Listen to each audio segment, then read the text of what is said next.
E.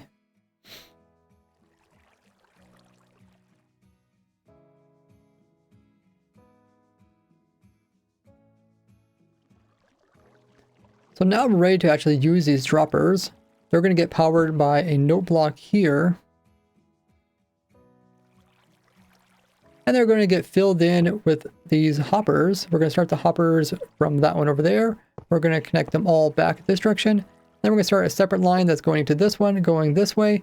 And then both these lines are going to go out a total of 6, so 3 and 6 like that. And then the same thing for this one, all the way out to here. And this is the location where we're going to place in our bone mill.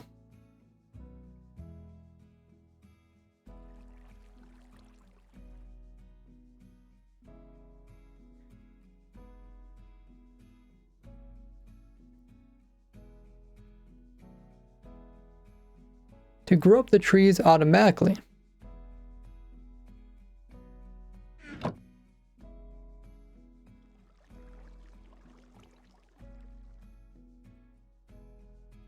Now we're going to come in and make sure to place in our solid full blocks on top of all these hoppers to prevent any items from getting picked up.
And all these hopper lines are going to eventually push their bone meal into these droppers, which will then send them up into these two dispensers.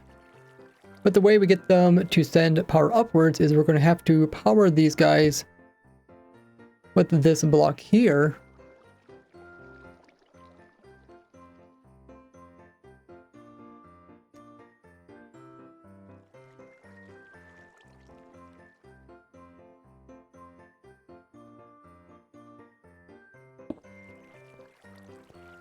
And the way we're going to power these two dispensers here is with an observer, which is going to be facing on top of this hopper here towards us. And it's going to be powering this block here. And it'll be powering this block here, which will also power the note block down below, which will power both these dispensers at the same time, and quasi-connectivity, and power the droppers down here with quasi-connectivity.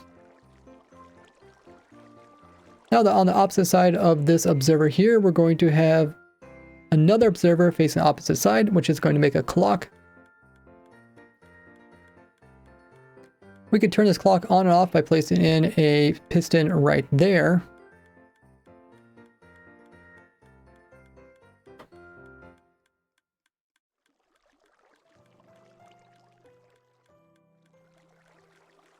And we can power this piston by placing on a block over here with a lever over here. And then what we want to do is power it, remove the power, and then start back up again. This will make it slightly faster so that the trees will grow in faster.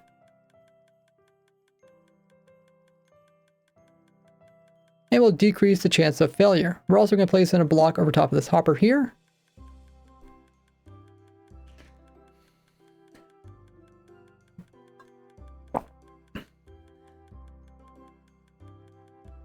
Okay, oh, I need to place one in there too. Okay, well, let me see what it looks like. Oh, I forgot, we need to place in, there is hoppers above. Yeah, there's hoppers above this one, okay. So I guess we should put in the rest before we get too far along. Let's put the rest of the redstone in.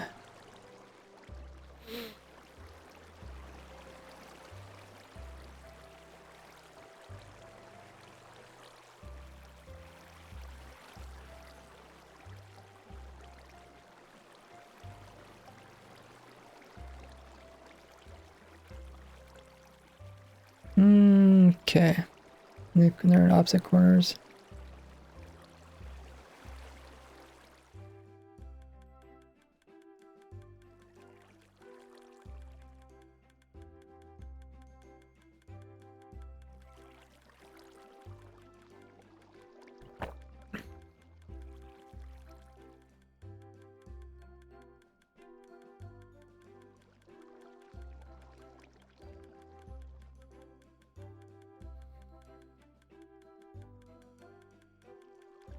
I guess it's gonna take a while to fill that all up.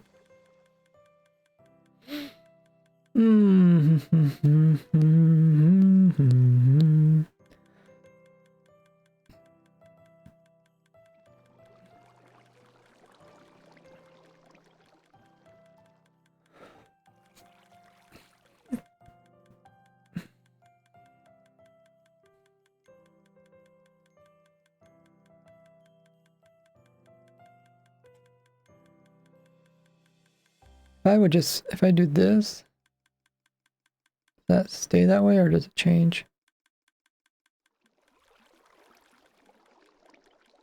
It might stay.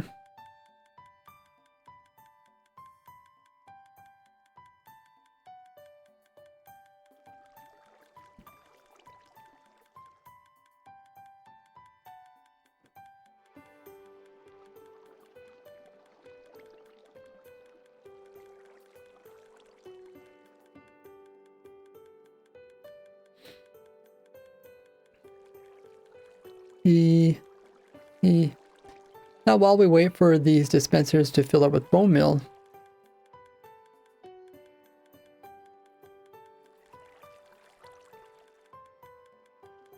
we're going to put it in the droppers, which are going to be used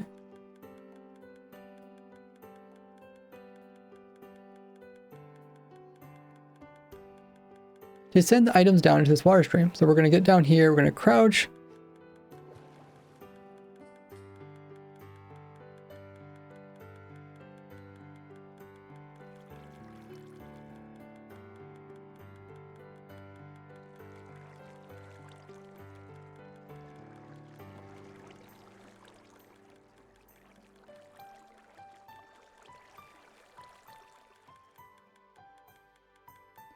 So we can remove this water for the moment, and then we're going to come in and crouch down here, look upwards, and place a dropper in the very top of the corner so it's pointing downwards. And then we're going to go to the opposite corner over here, and we're going to do the same thing, place in a block, place in a dropper facing downwards. And that way,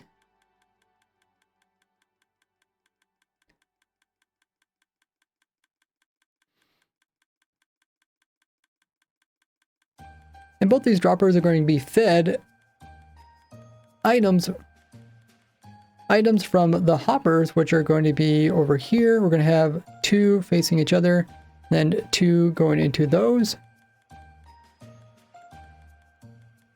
And we got the same thing going on over here. We're going to have 2 going into this, and then 2 into those.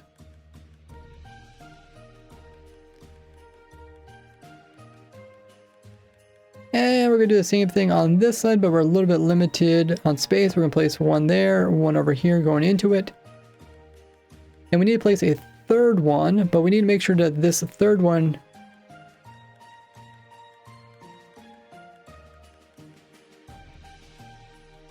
can't have its items pulled by the hopper that's moving bone meal. So we need to make sure to come in here and at least place in 1 bone meal in each of these slots here. That way, when we place in a hopper here, even if this is picking up some saplings, notice the saplings are not going to actually get pulled in by this hopper down here because it's always full, but instead will make its way to this dropper. And we're going to do the same thing over here to this dropper where these hoppers are going to point into it.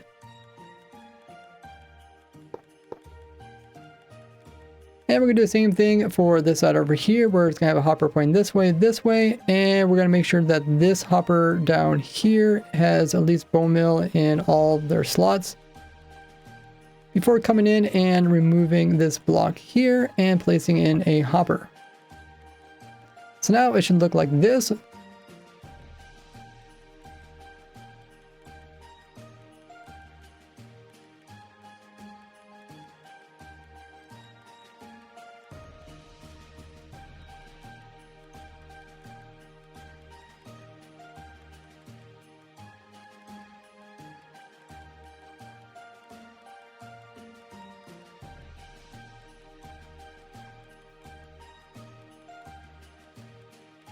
And we're going to be powering each of these two droppers with a block here.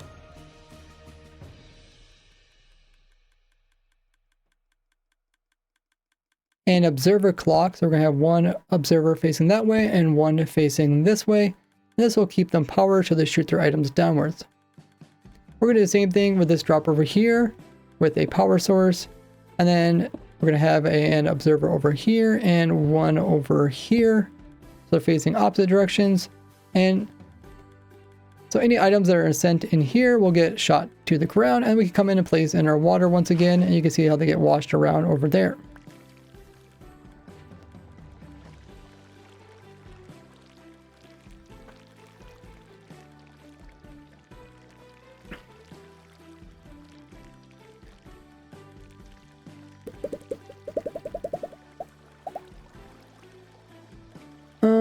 Okay, we're doing pretty well.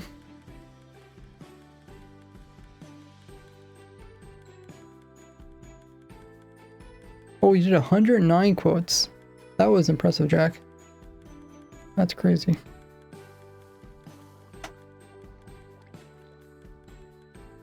I think there's no more redstone.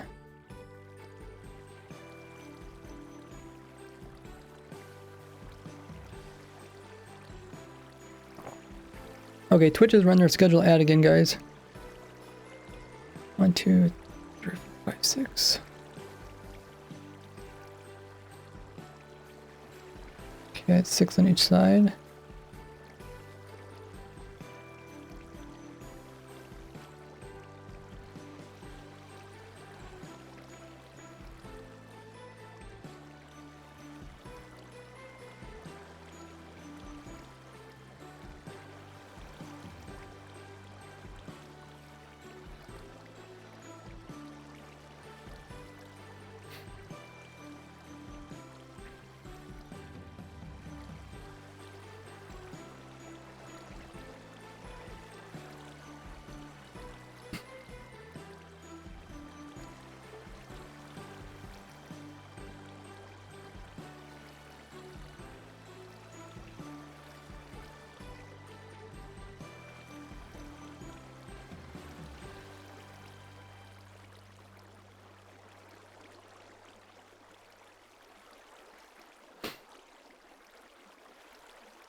Okay, I think I know how to do this.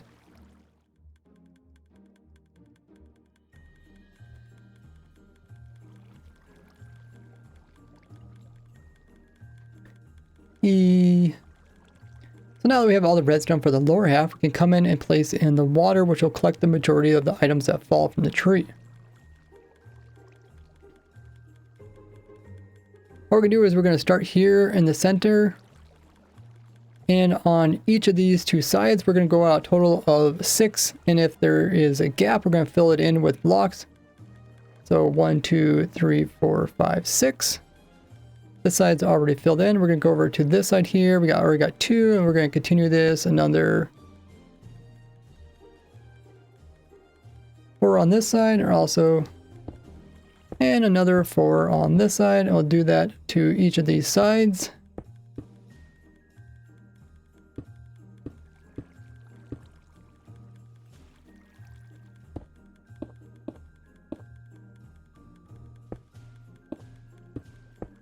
So now that we have those down, we're going to take each of those and we're going to go out a total of 3 more blocks. So it's like this, and we're going to do this to each side. So we're making these little wings, and then we're going to make wings on this side. Total of 3. If there's already blocks there, we don't add more to them. So one side will look like this, and I will do this to the other sides. So starting there, we're going to go out 3. Like this, and also 3 on this side,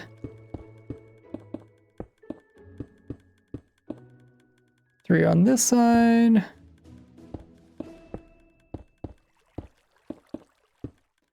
and over here.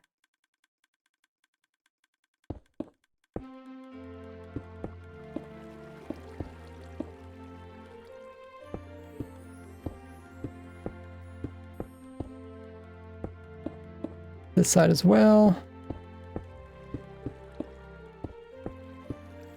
And lastly on this side.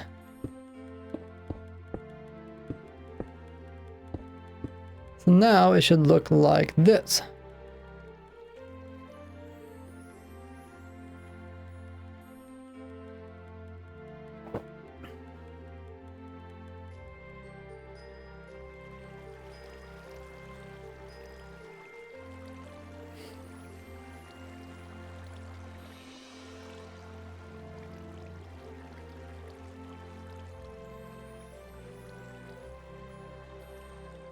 Welcome back, everybody.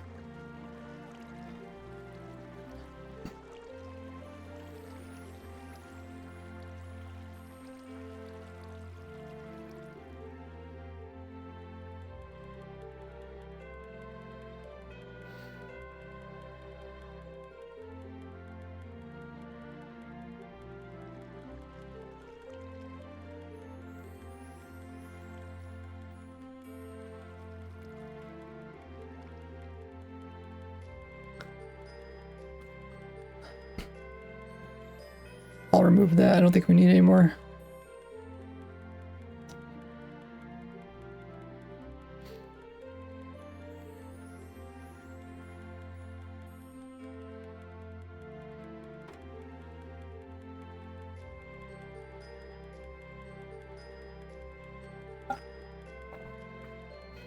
So now in each of these corners, we're going to go up so that we're on this level here, and then we're going to fill in this entire area except for this corner here, where we'll instead come in and place in a block down there. We'll do this for the other 3 sides over here.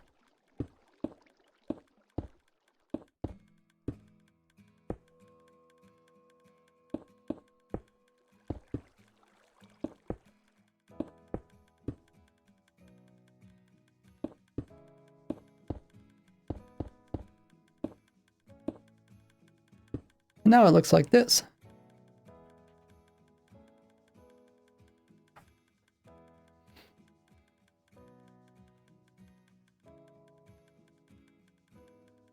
Hey Liz, check the pin message.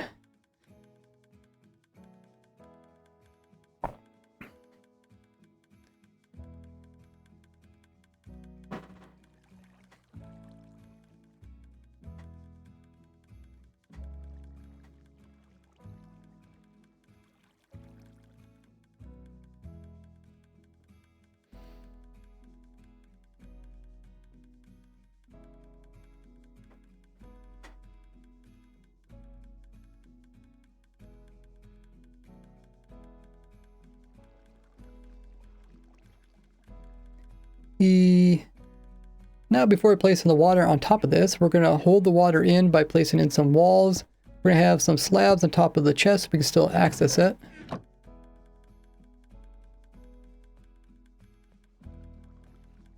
And then we're going to go around and make a little boundaries for this entire thing.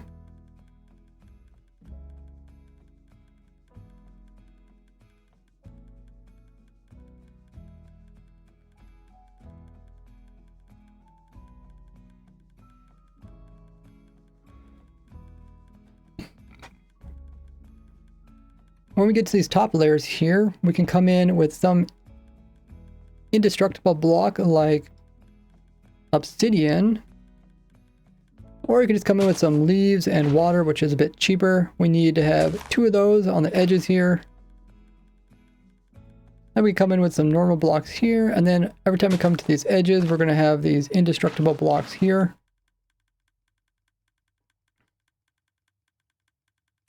And then we're going to continue this wall all the way around the entire thing, doing the same indestructible blocks in these areas here.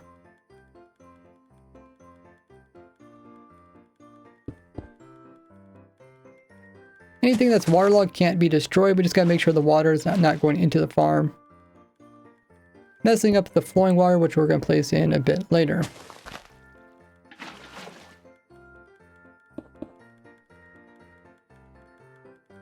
For the blocks around the edges here, we do want to use something that has a high blast resistance like stone. I'm using andesite so you can easily see the edges.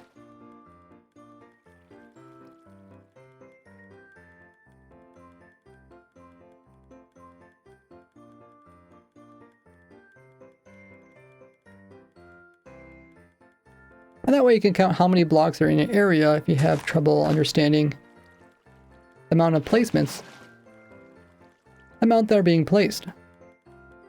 So now we'll come ahead and finish off this side here, take it all the way around, and we just got this one more side to fill in.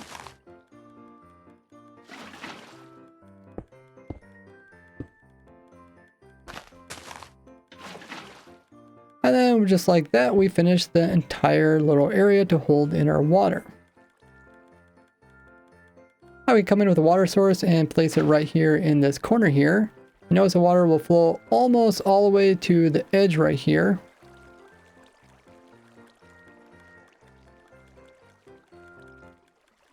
So what we'll do is we'll come in and place in some temporary blocks here. This will update the water. Now we'll do the same thing to the other three sides. Place in the water there, place in a block. Place in a block here, let it update properly so that it reaches all the way to the center, and continue.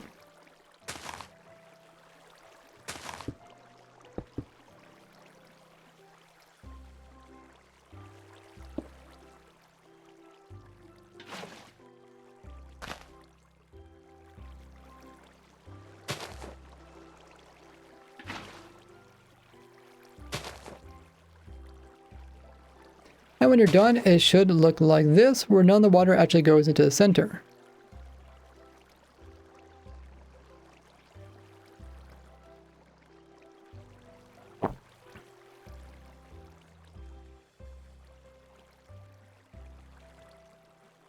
You can't see the pin message, really. Hey, Scooby.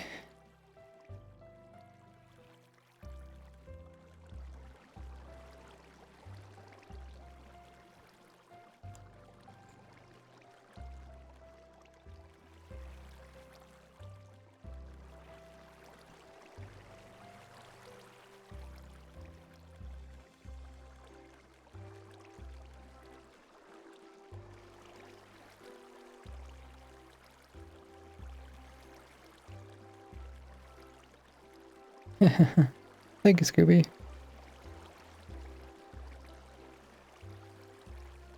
Oh, that's true. Yeah, I don't know why Twitch does that.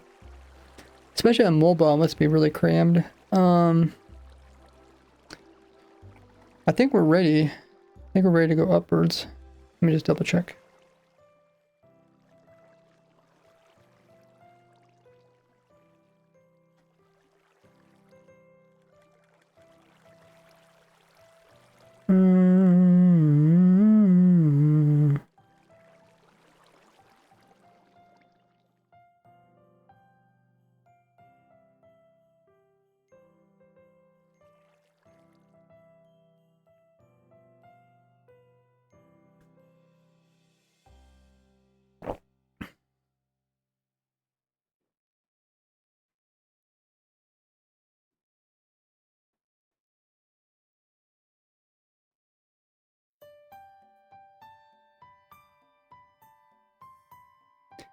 For people that are on mobile, is the pin message at the top of the chat still? I was thinking maybe we could change a message. This is check pin message. We could say check pin message, and then in parentheses we could say might need a click arrow at the top of the screen or top of chat. Okay, so what do you guys think? Should I do a tutorial for the dispenser version or the TNT version? Which ultimately is probably saying, are people going to use this more in single player or multiplayer? I think more people just play single player to start with when it comes to vanilla survival.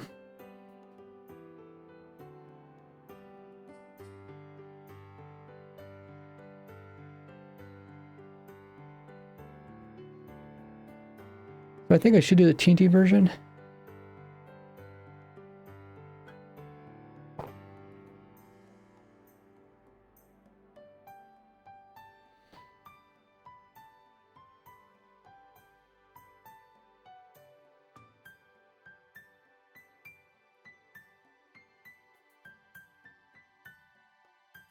Okay, I'm just looking at what people responded to my community tab post, and it looks like everyone says TNT duper, so I think I'll do a TNT duper tutorial. But then maybe I'll just provide the schematic for anyone else. Multiple things to the top of the chat and viewers. Yeah, that's a good point, JT. So I was thinking about maybe putting that in that automatic message by the bot. TNT duper all the way, says Wildy.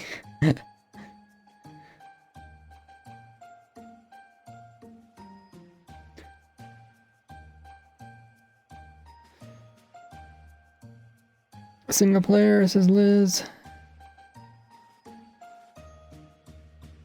Yeah, that's the thing. I try to make everything as easy to understand for people to join the Twitch chat, because like a lot of my viewers are people that hopped into Twitch for like the very first time and watch me on YouTube.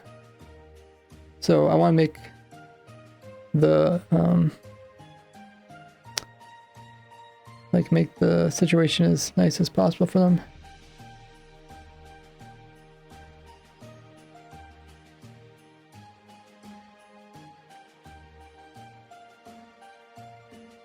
I know it's probably pretty crammed when it comes to their mobile version. Because, I mean, they're just trying to showcase so much stuff on a mobile. So small.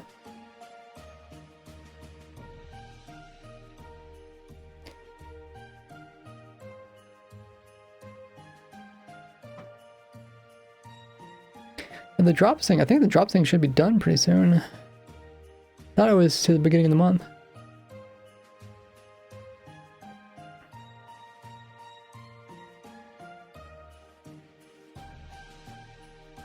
Okay, we'll do a TNT duper version.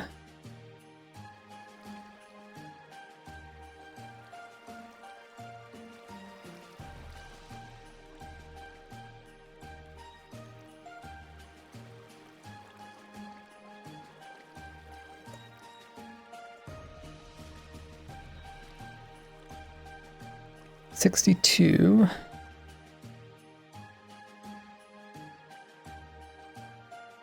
84. Does that mean 12? No. 22? 62. Yeah, it must be 22.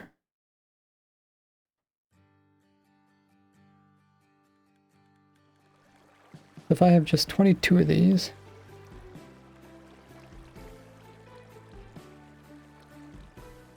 And I tell somebody to build.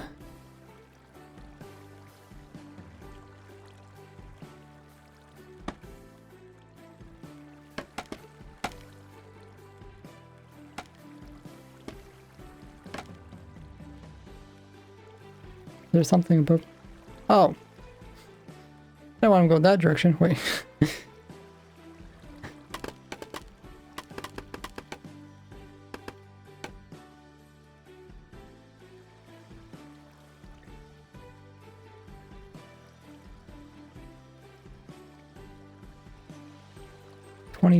I said, so 21 now. Do I have to click? How do you make it go straight up? Oh,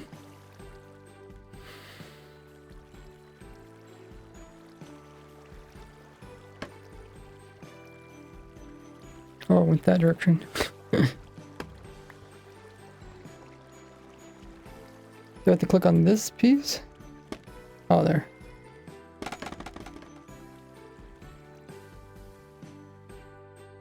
Okay, that was short one.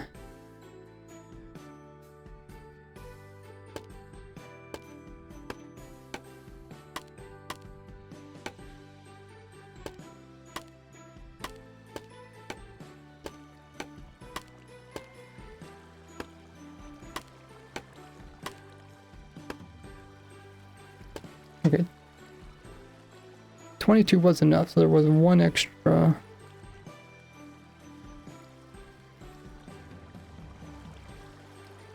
So 23.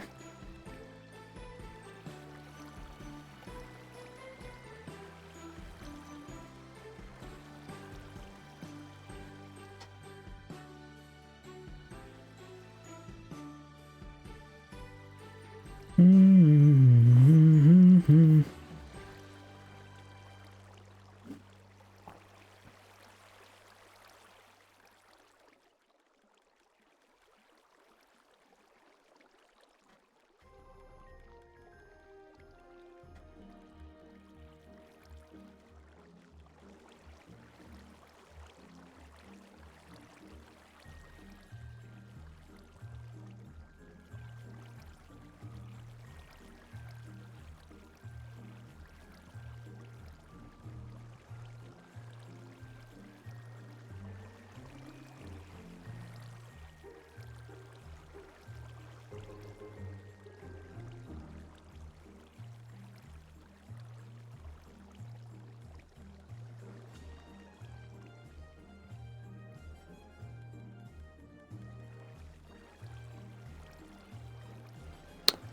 Okay, I think I'm ready to go. E.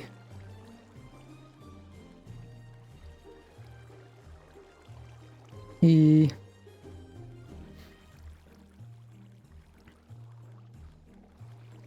So now we're ready to build the TNT part. To prevent any stray TNT from ending up down there and exploding, we're going to place in some blocks so they can blow up in the water and not do any damage. And what we want to do is come over here to where we had the scaffolding.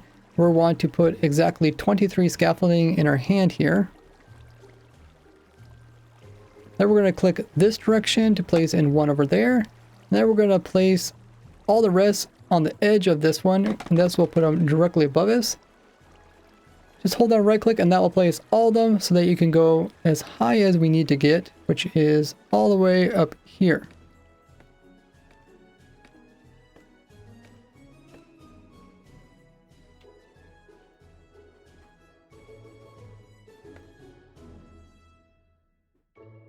I believe that's one block too high. Okay, I could double check. You're peeking your mic out when you start talking. Comes across pretty loud.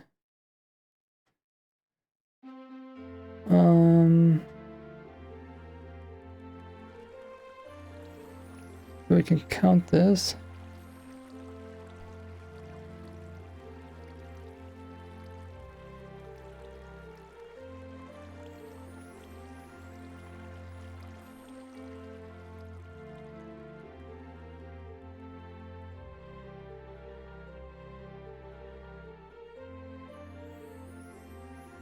$23, okay. 23.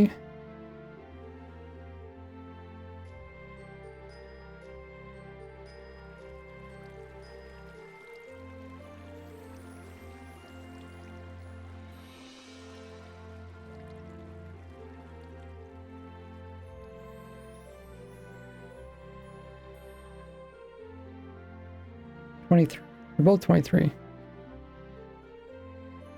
I think when I counted using the coordinates, what I did is I ended up not counting the block below it. I should have counted the block below it, because it counts when I subtract the numbers. It counts the numbers in between, but it doesn't count the number that you currently start at. Right?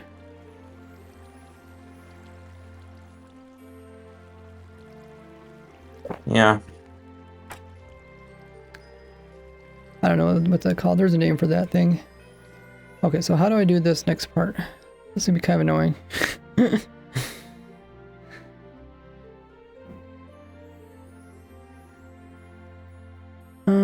I guess we could build this piece up and then we could stack over from here. Gotta try and I don't want to build it in survival. I want to kind of do it in a way that people in survival can do. In a survival-friendly manner. Can you say it again? In a survival-friendly way. Gotcha. I don't know, for some reason it shows that you're peaking out the audio. They don't sound that bad though, to me at least.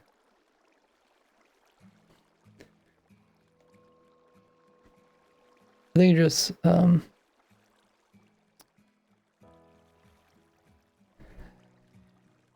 Discord audio is just louder, I think.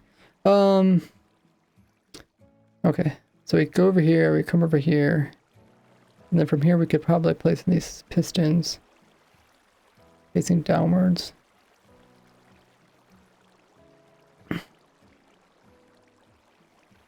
Then we can just start building upwards. We can build everything but the TNT. Yeah, maybe, yeah. I think so.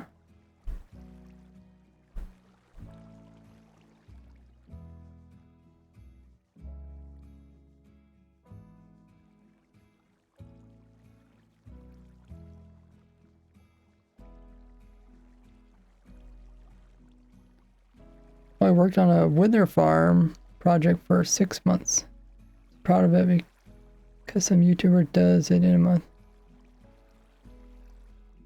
Yeah, it really depends how much free time you have and if you use like mods and stuff. Like some people use mods to, you can have like your character just run around and mine the whole thing out manually just by using a mod.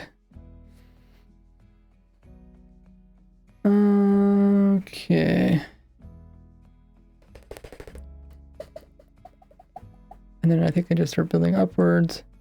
I think I might take a few breaks. Oh, Twitch is running their break. I'm going to grab some water in the meantime. You guys check out my socials on screen or grab a water snack and get up and stretch or use the restroom. I'll be right back.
Alrighty, we are back.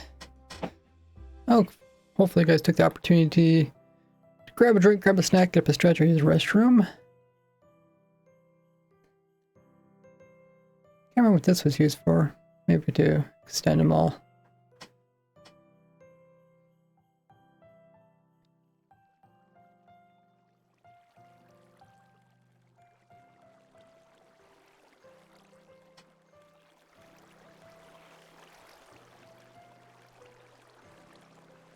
Okay, 6 of those.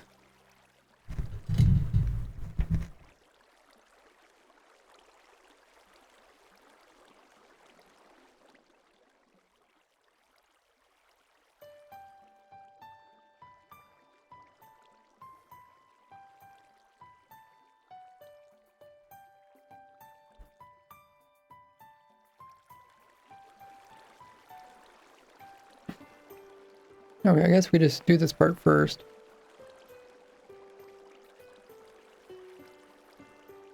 And then we can try to figure out this next part. One step at a time.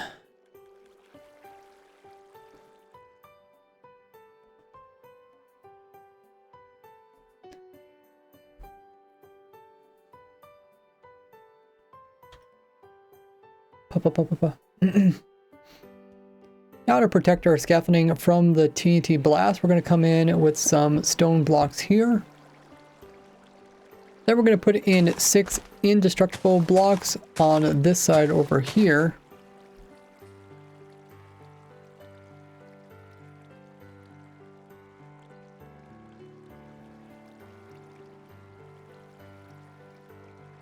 Hold on, is that right?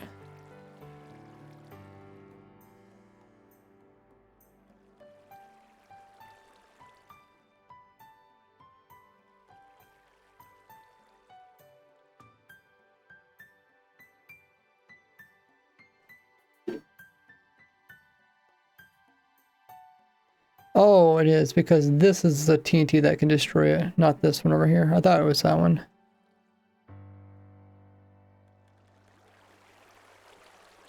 Okay.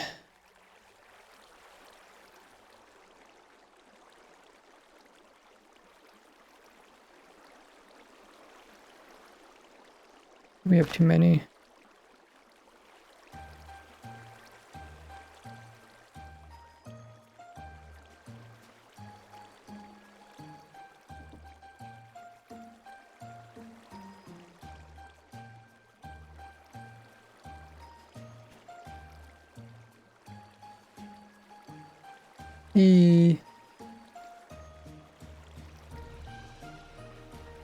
This will protect it from the nearby TNT, which will be over here.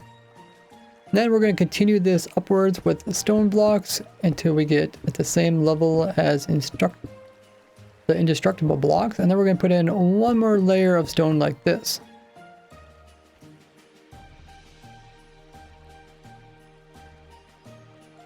Okay, now we need to figure out the next part. Well.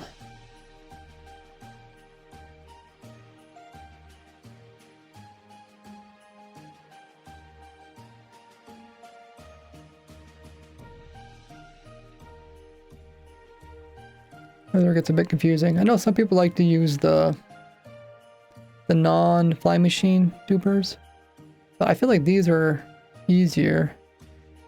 Maybe I should ask people what do they prefer.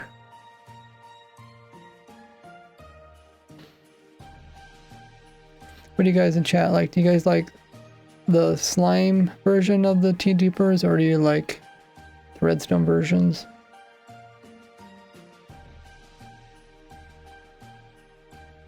I guess I'd like these because you can easily align the TNT with one motion. It lines it pretty well, like can line it almost 2 directions. Well, technically 3, it also lines up and down.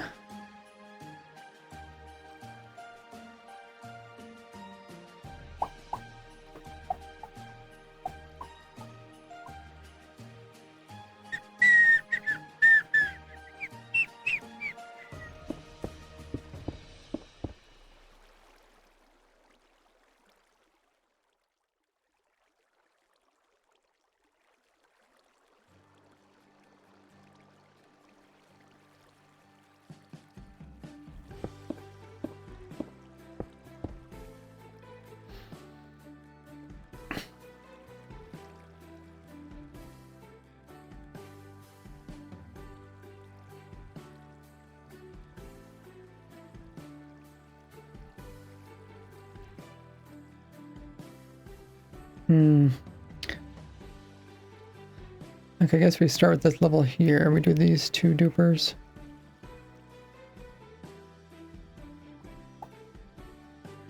Oh, okay, let's do it one time. Let's just do this piece first. It's getting powered by that corner there.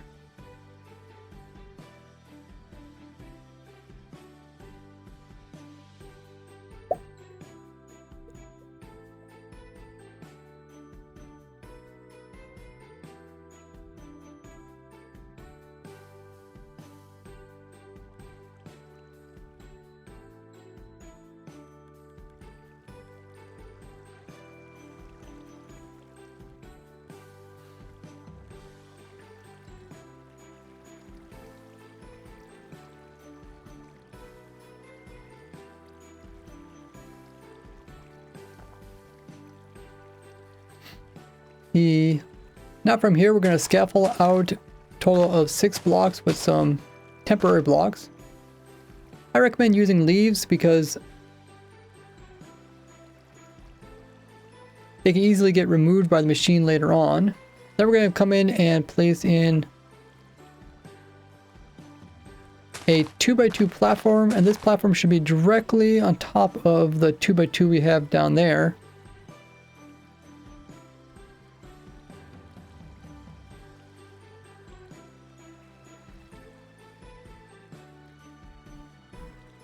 Now what we want to do is come in here and we're going to place in a total of a 2x2 of pistons that are also facing downwards. And these are going to be used to move the tree back downwards in case it gets too tall. We're just clicking the very top. We're just crouching and clicking.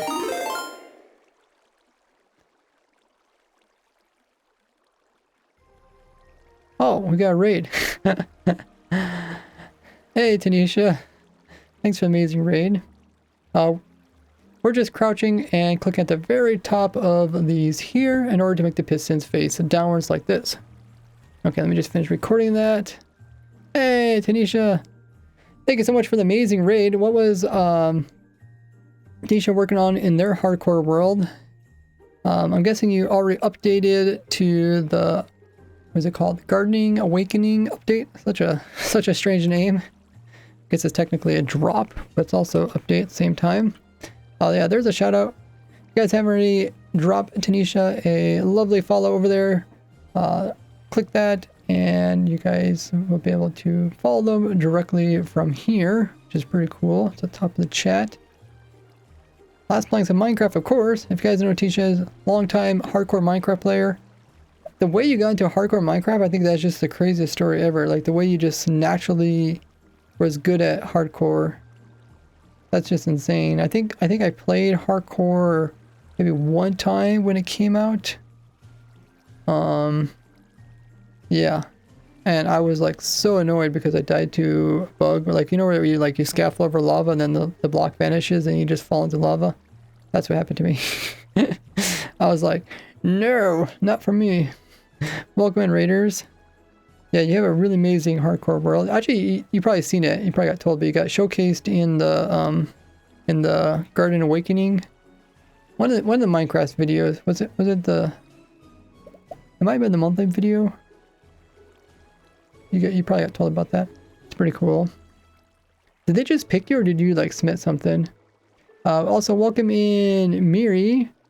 Cosmic also came in with the raid as well as everybody else. I really appreciate you guys bringing your entire community over here. She was celebrating hitting 18,000 days. Oh my goodness. I knew you had a lot of days. 18,000, that's incredible. That is really cool. Let me bump my render distance up, dropped it down so I can record. But yeah, currently I'm just doing a tutorial block by block tutorial of my new automatic pale oak tree farm. I guess I should have turned it on while I was talking. Hopefully I didn't accidentally add some extra blocks. There you go, you guys can see how it works. There's a TNT duper version and a non-TNT duper version. I can't remember, does Tanisha use TNT dupers in their world? What type of farm is this? Oh yeah. Yeah, this is for the new pale oak tree farms. I tried to keep it as simple as possible. Just ignore the command blocks. But the redstone's not too complicated. It just runs on this one hopper clock. The entire farm runs on just this clock here. No duping for Tunisia? Gotcha. But yeah, I do got a dispenser version of it too. I don't think I'm going to do a block by block tutorial for this part, but I'll provide it as a schematic. People that want it. But yeah, if you guys don't know who I am, I'm RaiseWorks, YouTuber and streamer. I've been playing Minecraft for over 15.5 years. So since the very, very beginning, before there was even a survival mode. And I love designing automatic farms and machines for you guys, the Minecraft community. So that's what I've been doing all these years. Also find a lot of tricks and glitches. And I end up showcasing this all on my YouTube channel. So if you guys haven't already subscribed to me over on YouTube, we recently passed 400,000 subscribers, which was an insane milestone. We're getting close to 500,000 subs, which is really incredible. Yeah, drop a follow over there or a sub.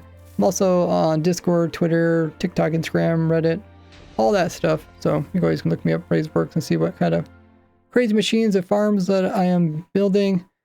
This is part of a bigger series where I'm trying to design an automatic farm for every single item in the game of Minecraft, which is a lot. There's like over 1,400 different items. But I'm keeping track of which ones I have left to make farms for in a spreadsheet. This spreadsheet here, it is open to the public. You can find this in all my video descriptions, but it looks like there's some people already checking it out. Let's see if I click this. Oh yeah. It shows every single item in the game Minecraft. And on the right hand side, there's videos that show you how to farm up each of these items with the most automation as possible. Kind of a fun challenge, especially if you enjoy doing something new in your world. If you get bored of Minecraft, this will definitely make you rethink being bored of Minecraft. They even built a beacon farm, dragon farm, a automatic mob head farm. You can see all the different mob heads automatically. Yeah, it's pretty crazy. And we're currently 96% complete on it, or I guess it's 94. So we only have about 6% left until we actually can make a farm for every item in the game. A lot of fun. There's also a whole YouTube playlist you guys can watch where it goes through every single item and how I farmed it. That interests you. And I am in this world. This world is dedicated to all my farms from versions 1.19, 1.20, and 1.21. So the new 1.21s, the most recent ones are, we got our resin farms, and now we got the pale oak tree farms. There's also the new types of blossoms. And what else? Oh yeah, the moss stuff, which is in my moss farms. But yeah, that's kind of what's going on. I designed this over the last couple months, and I finally got around to doing a tutorial on it. Now that we're in the month of January, it gets a little bit quieter for YouTube. Those of you guys that know how that works. Welcome in, Frank. How many items do I have? It will also tell the item amount too on the spreadsheet. If you look, let's see if I scroll over right there. See 1,354 or 52, I guess, out of 1,429. Big numbers.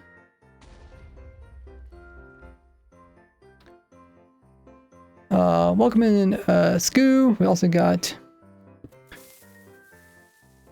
Logo in the chat. Oh, hey, Logo. Did I miss anything in chat? You're making a farm.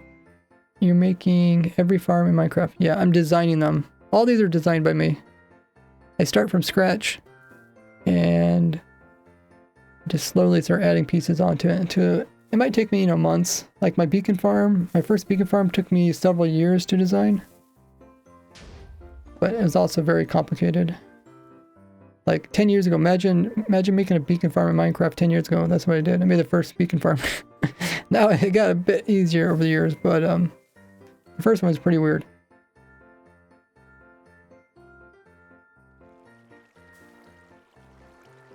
Are there not some items that straight up impossible to farm? Pretty much. There are some.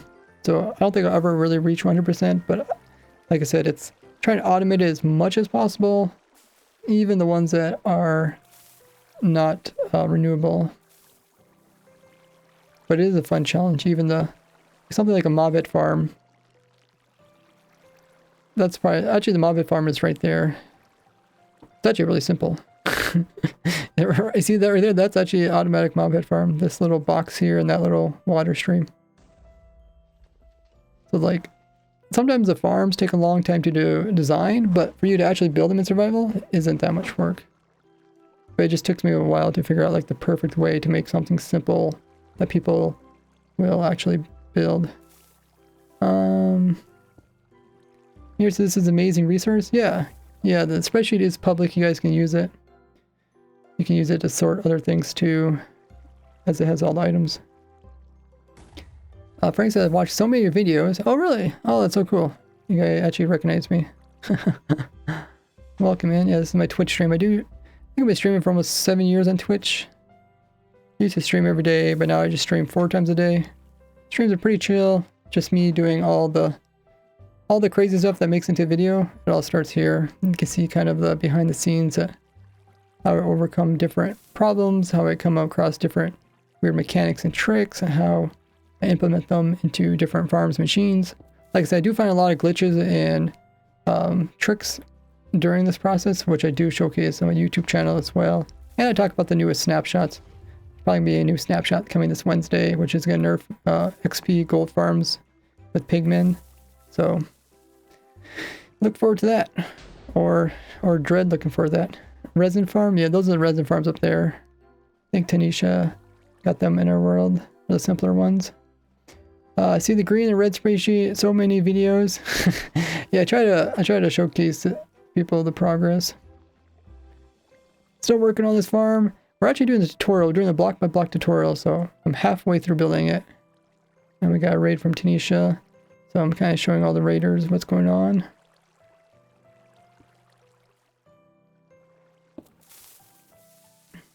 Yeah, YouTube changes up their ad revenue between December and January. Oddly enough, some of my best videos come out in January. I guess like, I think what happened, I think like not as many people upload videos, so then my videos end up getting more views when I do upload in January and February, which is kind of weird.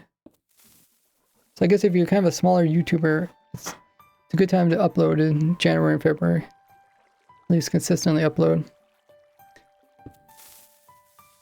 Logo says, love the beacon farm. Oh, thank you so much.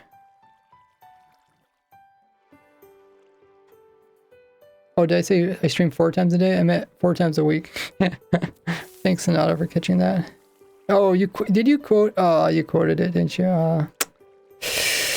You sneaky. Yeah, thanks Tanisha and community for coming over with the raid. So this is what we're doing a video about. I used to just showcase my builds and not used to do block by block tutorials, but a lot of people really want to know how to build it up block by block. So I've been doing that, and I do like it when other YouTubers make their own block by block videos, because it ends up reaching a wider audience than if I just showed it to my audience. So I still encourage other people to do tutorials of my builds, as long as they give credit. But I also try to do more tutorials myself. That way I can also, because sometimes when other people do tutorials, they'll miss something, or they'll think, oh, I don't need this block, and they'll remove it. I had one time where it was my fish farm over here, my treasure loot AFK fish farm, and somebody swapped out this. Actually, where is it? Oh, it's not this version. This version, or somebody swapped out the bed for a slab. The only problem is a bed and a slab are not the same height, and it was that's kind of the reason why I was using a bed, because it's a very specific height. So they switched it out to slab, and then all of a sudden it wasn't working the same. I felt so bad, but I remember to let them know in their video. But yeah, Twitch is gonna run their scheduled ad in about 20 seconds. If you guys haven't already, use the opportunity to follow me on all my socials. Like I said, I'm all over the place. Just look me up. I'm on my YouTube channels there in chat. Also got Discord, Twitter, Patreon, Instagram, TikTok, Reddit. Also got Facebook. So take the time during the ad to do that, or grab a snack or a drink, and I'll see you guys back in a bit. And we will continue the building.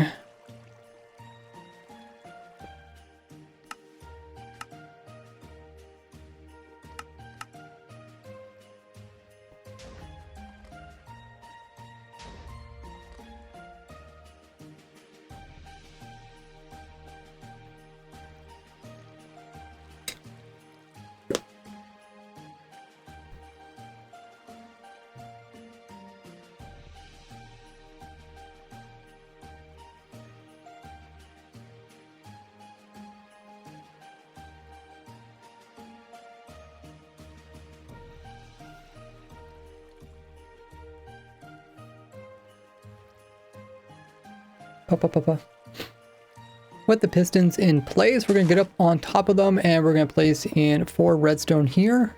Then we're going to put in a temp block over here.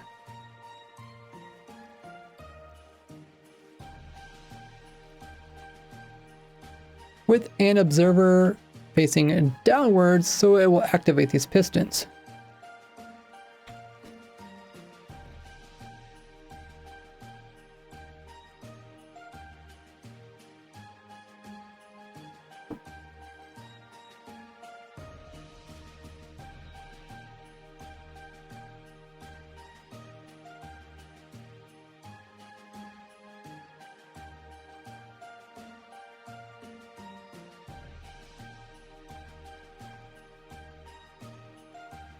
We gotta make sure there's a gap.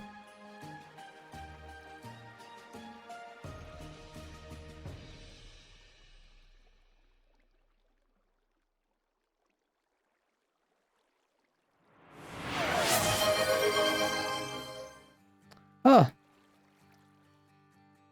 Oh, thank you, Nada. Yeah, I'll do that right as soon as everybody comes back from the ad. Oh, what is... Oh... What are these again? Oh, immovable blocks. I was gonna say they're not blast resistant. I should just have a whole list of immovable blocks. I guess it's a list of tile entities.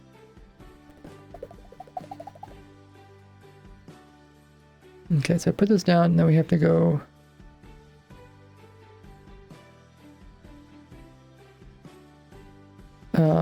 Oh, I see. You can skip that location. Putting a block there. Ah, okay. So we gotta do leaf, and then we do 2 furnaces. We gotta get up on top of there too.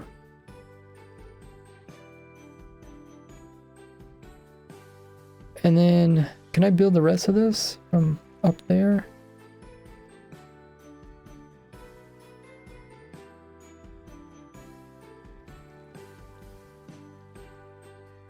Okay, we come over.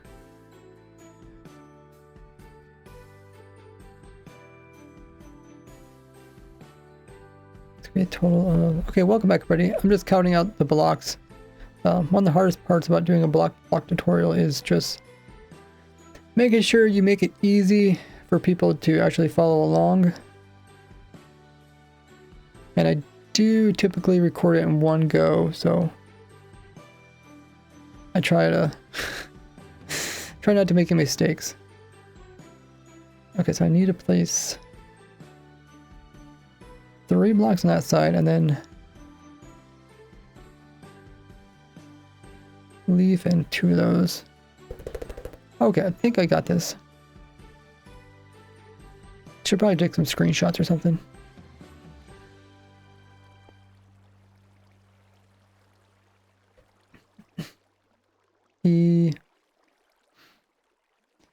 Now we're going to get up to where the actual observer is at. So we're going to get up here. And then going this direction, we're going to come in with 3 blocks that are all stone types. And then we're going to place in 3... Then we'll put in 3 repeaters on full delay going this direction. As well as 1 that's on top of this observer. Notice when this repeater turns on and off, it's going to activate the pistons. Now we'll place in a leaf here, and then we're going to place in some immovable blocks, such as like furnaces. I can have repeaters placed on top of them. These are also going to be on full delay, and their power is going to be connected using this block here. Okay, yeah, I forgot. We got to do your facts. So during the ad, Nada has redeemed one of the stream redemptions, which is called Let's Talk Facts. That's where I tell you guys a random fact about me. I've been trying to write down some more during the holidays. My family will bring up different stories about me, including facts. Let me turn this on. And I try to write them down, otherwise I forget. I try not to repeat the ones I've said in the past. So we'll watch this.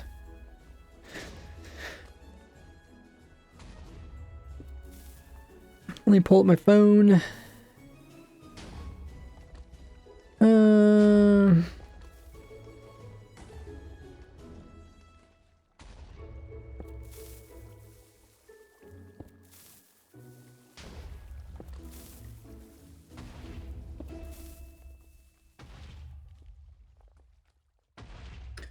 Facts, facts, facts, facts.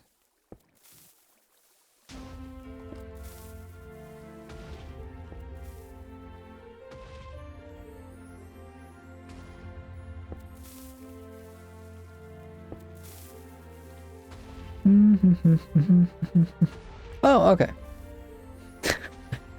So here's a random fact about me. This is about my living habits. So I don't know if you guys know that Brian Johnson guy, the guy that gets talked about for like vampire blood transferring, whatever. But anyways, he's doing like he's like focusing on longevity and health, and that's something that's I've actually been doing. I haven't been following his exact protocol, but I've been following some of the more simpler steps, like getting plenty of sleep and eating a well-balanced meal. And whenever I tell this to people, they're always like, "You mean that guy who traded his blood for a younger person or something?" You know, they always say something like that. But yeah, there's your Let's Talk Fact Redemption. Anada, hope you enjoyed it. Let me know if you guys are doing anything healthy. I guess it could be like a New Year's resolution for people to eat healthier and exercise and that sort of thing. Okay, let's wait for this thing to stop and then we'll start building again.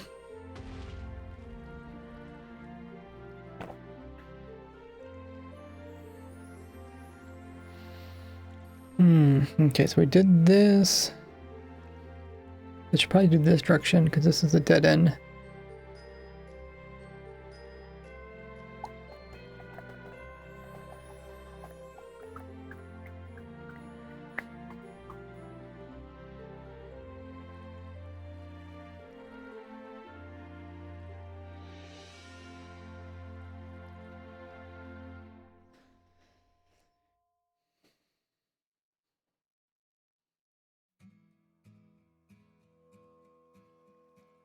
Yeah, I do, Nada. I put little tally marks for all the ones I said. Which actually reminds me, I should do that for this one that I just said. There's some of them are like, some of them are just written down really briefly. They're like shorthand, so I don't even understand what I wrote down.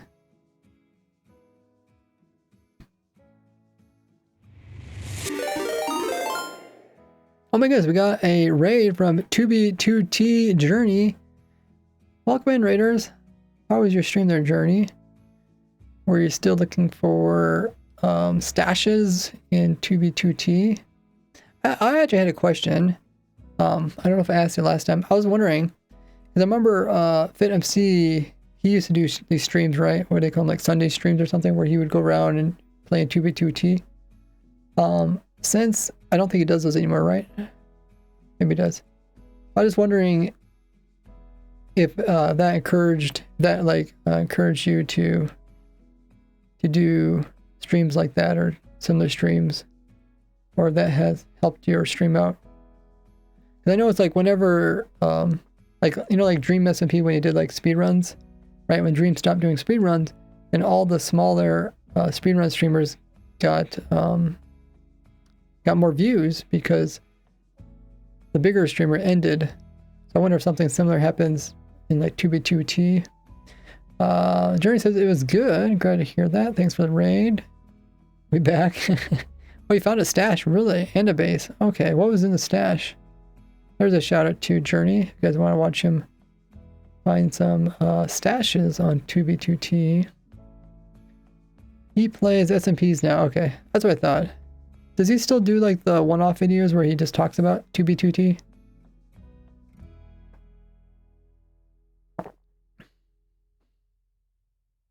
Why does Ray know MC Fit? Because I helped him in some of his videos.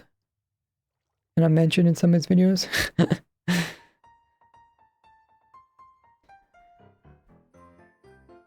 Of course, I saw the guy streaming, pressed the button, had fun. Oh, nice. The people who stream 2v2 nowadays, they all help each other out, really? Oh, that's strange for 2v2T. Build block stash. Building block stash. Oh, just for building blocks, okay. You think it was from like a dupe? Because remember, like there were some dupes, right? I mean, are dupes really that common on 2b2t? Just from watching the videos, I just think that it is.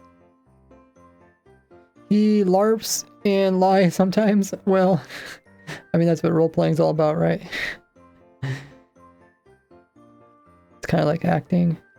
You don't understand how big you are, LOL. How big I am? Or how big FitMC is.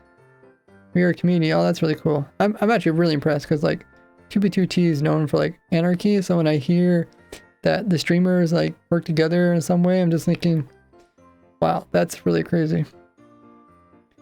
It's not all grief and all that. There is nice side to it. Okay, I understand that. I watch a lot, a lot of videos where people do really cool stuff. But it's like, I cannot make myself build anything on a server where it's gonna get potentially destroyed. No dupes in a long time. Okay, so you never run across dupe stashes either. You're big in the community. We all use your farms. Really? Even a 2b2t. That's crazy. I suppose like some of my simpler farms, you don't have to worry about any mods breaking those, but some of the more complicated ones, they definitely want to make sure, double check they work before probably going too crazy on them. Find stashes, but no dupes. Okay, so just people that manually collected items.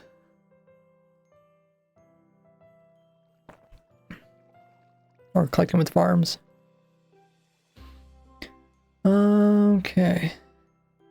So I forgot to say. Yeah, if you guys know who I am, I'm RaiseWorks. I'm a YouTuber and streamer. I've been playing for 15.5 years. And what we're doing is, one of the things, I'm doing an automatic farm for every single item in the game Minecraft as a YouTube series. So I've been designing them for the newest version. So we got some new farms like the resin farm and the automatic pale oak tree farm. You can see some other farms in the background from the last couple of versions.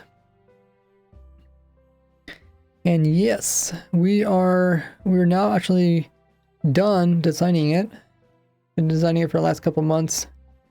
And we are ready to actually do the tutorial on it. So I've been placing on blocks, I've been recording myself, placing them down so people can follow this upcoming video, which I'll put on my YouTube channel.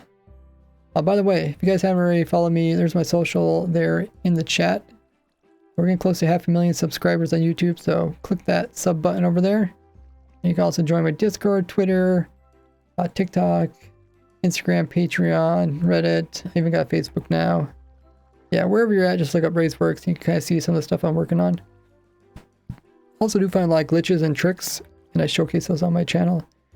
Probably something you guys are more interested in. Hey, Valley. You can find stashes when ordering hot tubes, huh?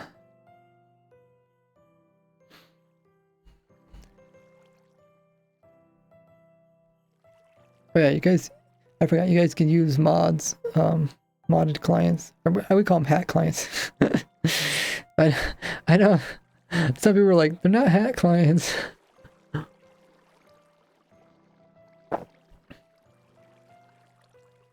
So yeah, that's what we're doing. Right now, we're doing the last, only have to do this little piece up here.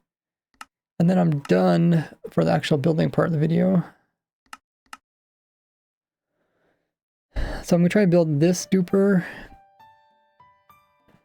next. I've been streaming for, okay, 3 hours, okay. 3 hours, and typically stream like 5 hours, 5 or 6 hours. So I should be able to finish. Notice my throat's already getting sore. We find stashes from old dupes, okay. But he said it's pretty rare. Huh. Yeah, thanks everybody's been hitting the follow button. If you guys haven't already, we're getting close to 50,000 followers, so I really appreciate everybody just clicking that follow button. Doesn't cost you anything. Oh yeah, I also need some slime.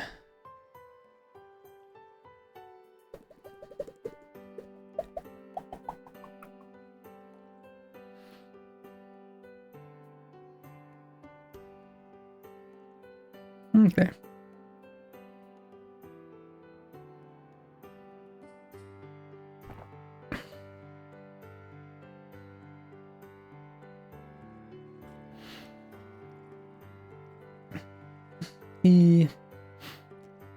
So all these repeaters are facing this direction, and they're going to go into a block over here.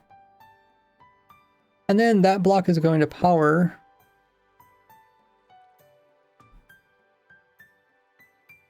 a redstone dust, which is right here. I already forgot what's next. Does it go? Oh, it goes into another block. Okay. And then it's a duper. Okay.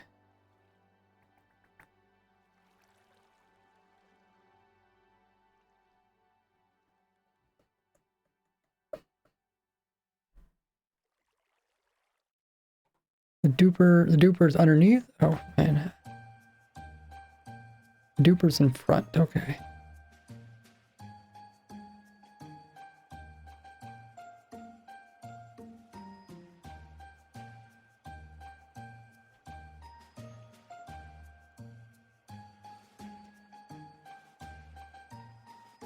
And then this is going to power this block.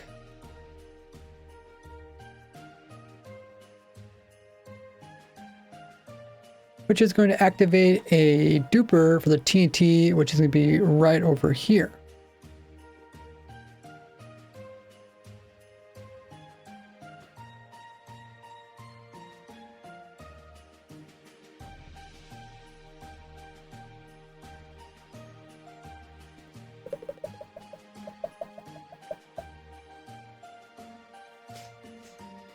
I should probably get this correct. I think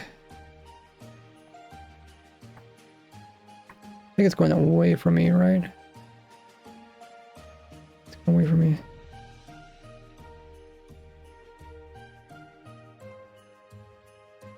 I could also take some pictures.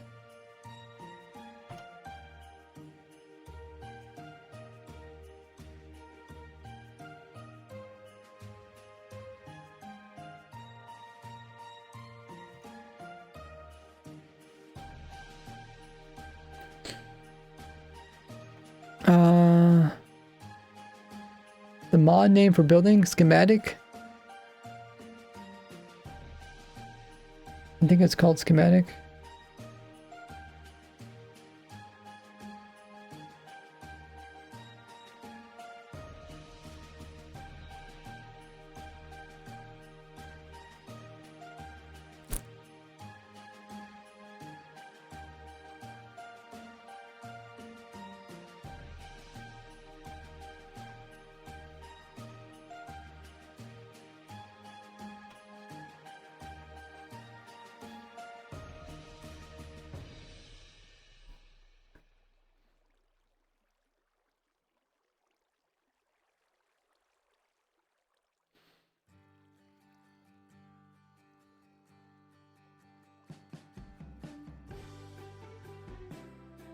We're going to make a TNT duper using slime because it's about the easiest to do. We're going to come with 3 slime like this, then 2 on this side here, and 1 right here. There's going to be a wall on this one as well as this one.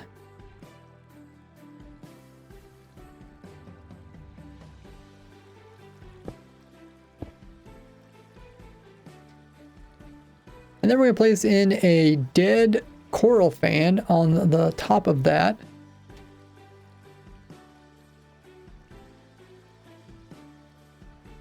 And then we're going to place in a rail that is a detector facing this direction with a minecart on top.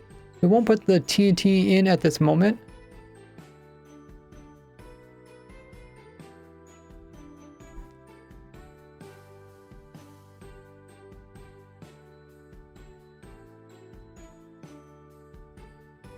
But when the TNT does get duplicated, we want it to get aligned with a block that's going to be over here. So we'll place a block on this side as well as one right here. And now we got one of the dupers completed, and we can go and work on the next duper, which is over here.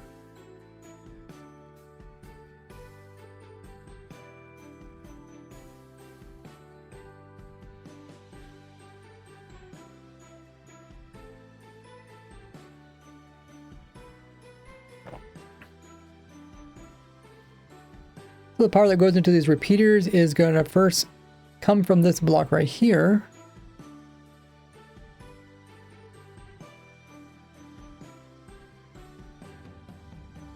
Which is also going to be powering a duper that is on this side here with a sticky piston, and then we're going to place in our slime.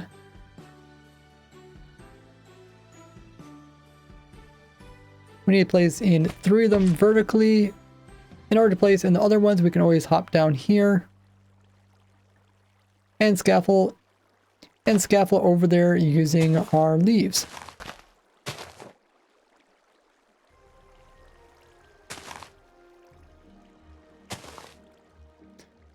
So now that we're underneath of it, we can come in and place in those 3 blocks and the 2 slime on either side, 1 in the center. The walls here and here. The dead coral fan right there. The rail on top of that with the minecart on it.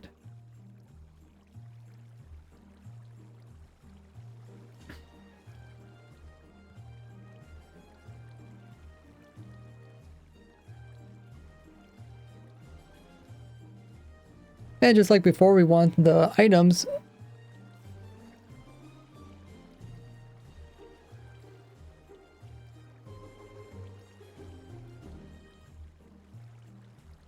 and we also need to align the TNT. We're going to do this by placing in a leaf block right here and then a solid block right there. We want to make sure that there's no blocks directly underneath of this. We want to make sure there's no blocks directly underneath of this slime block right here. Otherwise the TNT will land on it and it will blow this all up.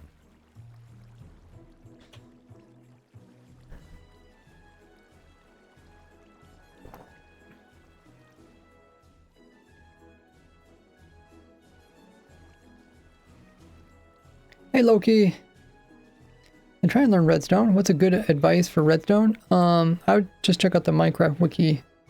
There's some redstone kind of explains the basics of redstone. But once you learn the basics from the Minecraft wiki, I would recommend then just try and design yourself something.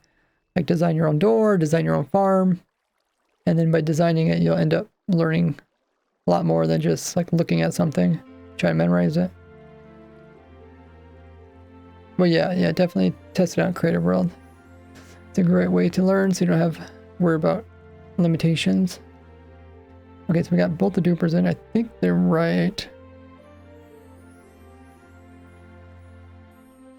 Just to make sure they can't stick to anything. That's pretty cool. We got 2 out of the 6. 1/3 done. Twitch has run their schedule ad again. You guys can use the opportunity to grab a snack, get up and stretch, or use the restroom, or check my socials, which I'll throw in the chat.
So now we'll look like this, and we're 1/3 done putting in the dupers.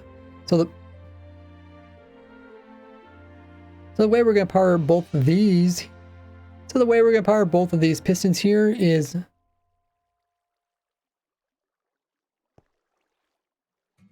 with a redstone dust that is here, and that's going to get powered by a block that is on top of it, which is going to get powered by some repeaters.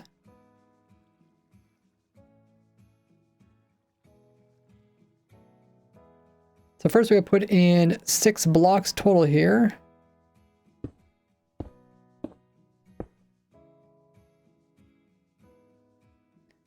And then on top of each of these, we're going to have repeaters going towards that block over there. All 6 of them are going to be on 4 ticks of delay. And then all these repeaters are going to be powered by a power source, which is on top of this block.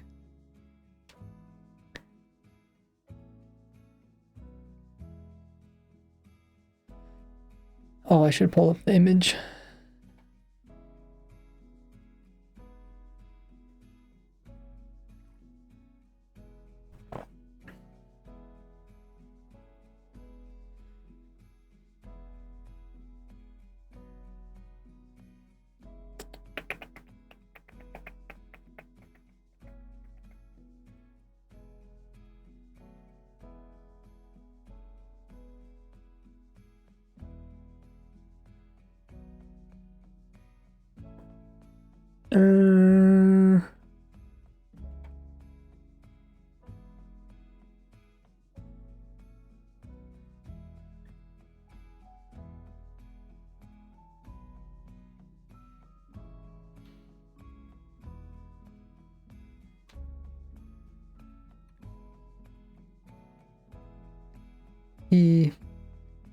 The power is then going to place in. So it places some blocks to hold this power. Put in blocks here as well as there, and then take it all the way to over here.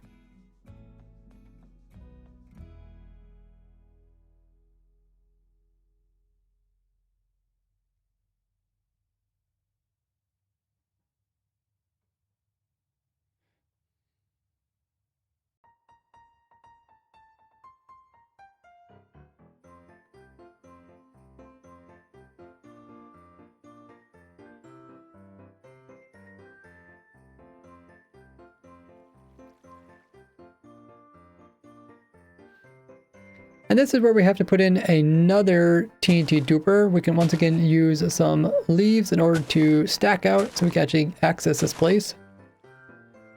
It's going to have a sticky piston in the front of that, with our 3 slime blocks in a row. You cannot use honey because honey is not a full cubed block.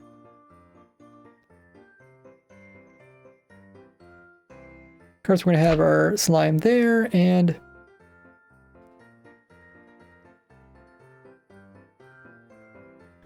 The walls will go right there as well as in front right here. Coral fan goes right there. And the rail goes this direction with a minecart on top.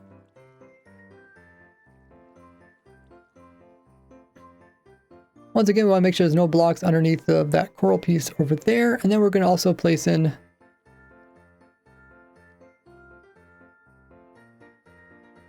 a block right here to align the TNT.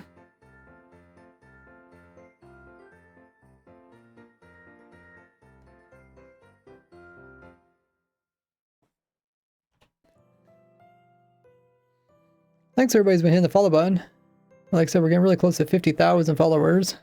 Also get some free emotes and points for following.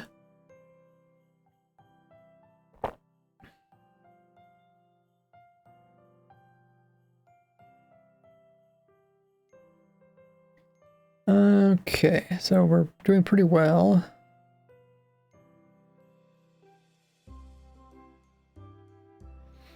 That's a lot of redstone.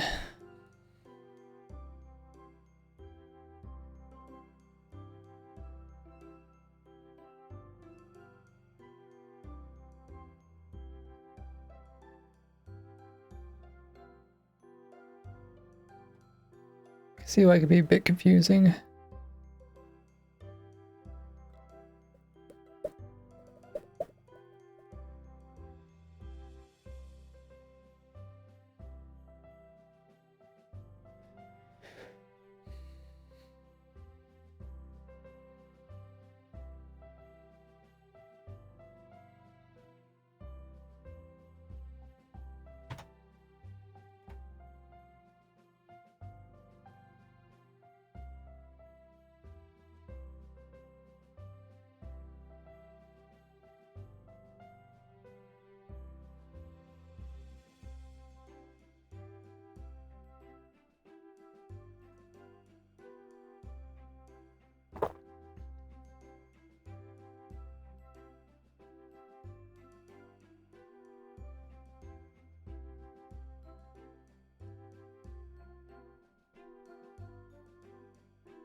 Okay, so now we need to do the next bit.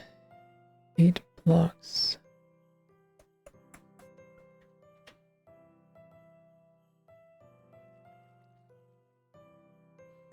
Now we're going to come back and we're going to continue the redstone. So we're going to place down some blocks first. We're placing a total of 8 of these going in this direction. And it should line up with this over here.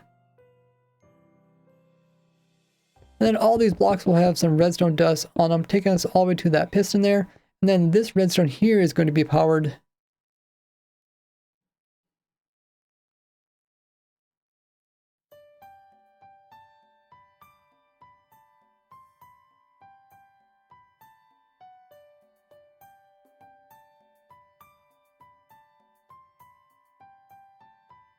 by some redstone above it, which is going to be over this direction, with 2 more redstone dust like this.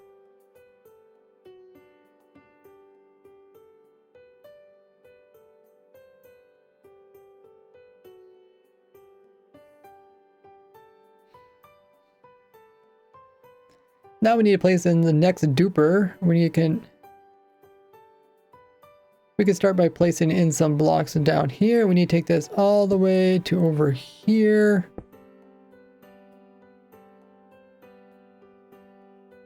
And so we can place in a block right there.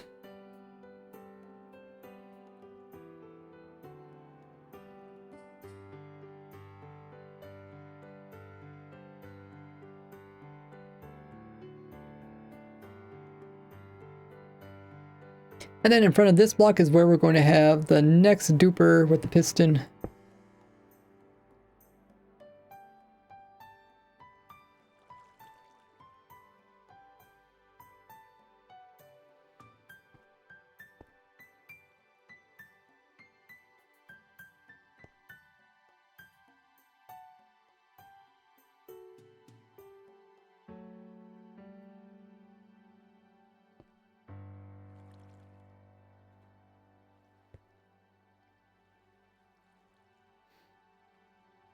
And then in front of this block right here is where we're going to have the next TNT duper.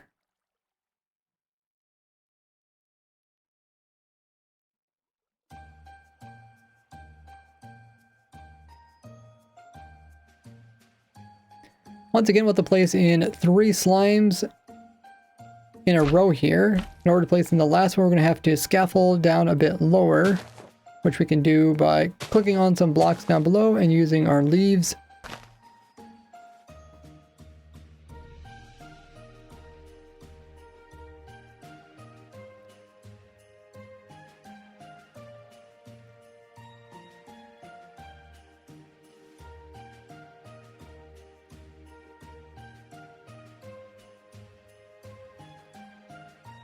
Or you can use a bucket of water. Or you can use a bucket of water so that you can get underneath of it in order to place in some of these lower blocks.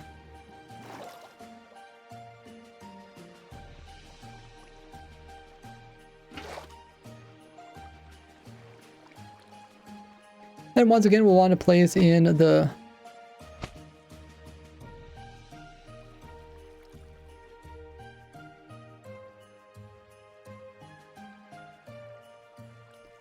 Then once again, we'll want to place in the 2 slime blocks facing away from the farm, the one in the center, the balls on either of these, and the fan over there, with the detector rail and minecart there.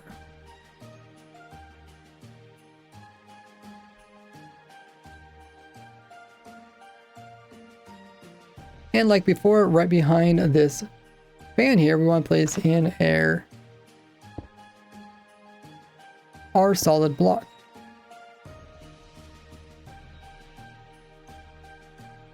While making sure we don't have any blocks underneath of it. Now lastly, we'll place in some redstone to activate it. And all this redstone here is going to be powered by this block here.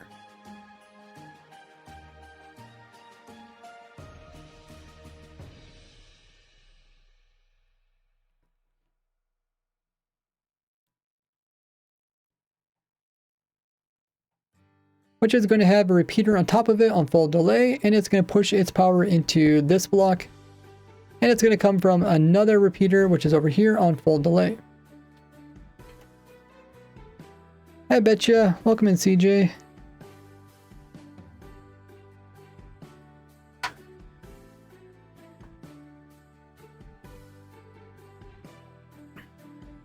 Okay, we're pretty close. We got 4 of the 6.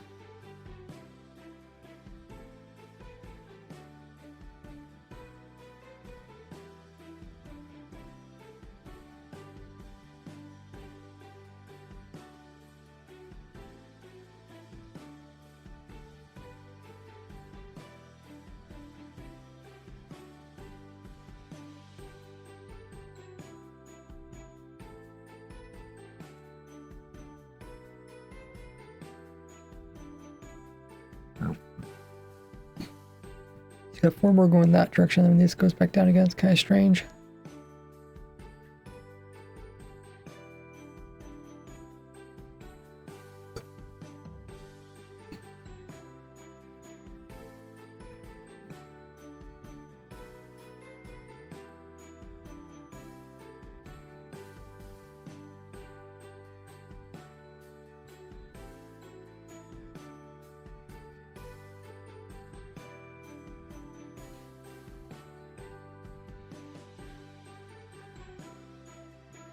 Where's the other one go? Oh, it's over there. Weird. Okay. I say weird, but I designed it this way. It made more sense, I guess, when I was building it.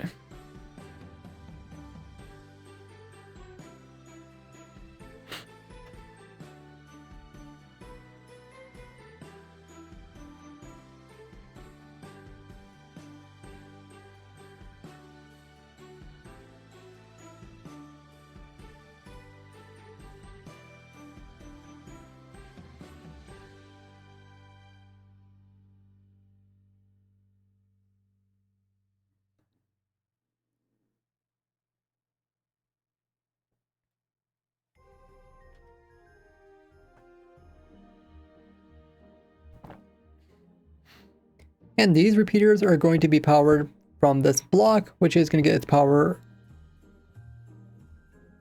from some more redstone. So we're going to add in 5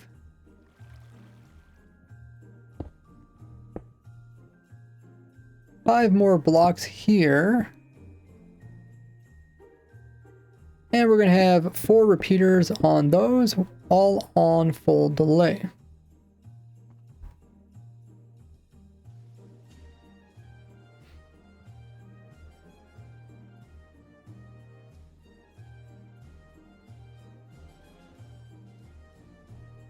And their power comes from this block.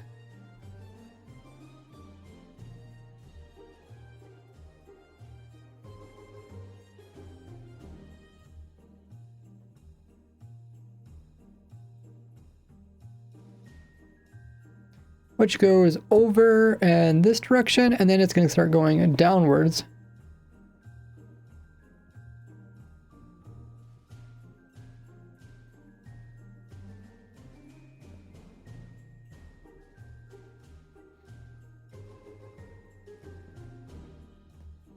So in order to stair step downwards, we're going to just place in some leaves there. Go down one more time. And then it's going to go this direction, so place a block there.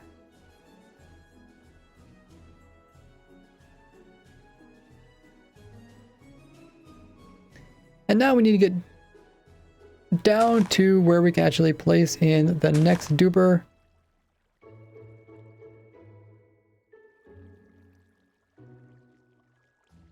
So on this block, we're going to have the sticky piston facing that direction. And once again, we're going to place in our 3 blocks of slime, just like so.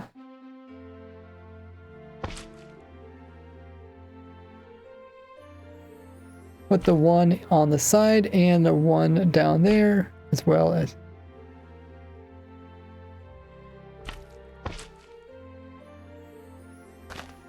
with the 2 on this side and the 1 in front.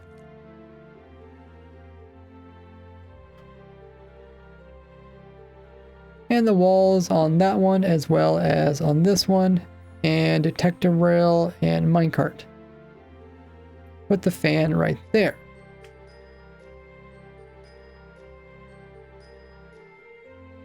Once again, right behind the fan, we want to make sure to have a solid block. Now this duper is going to be powered from this redstone, which we're going to put on top of all these stair-stepping blocks.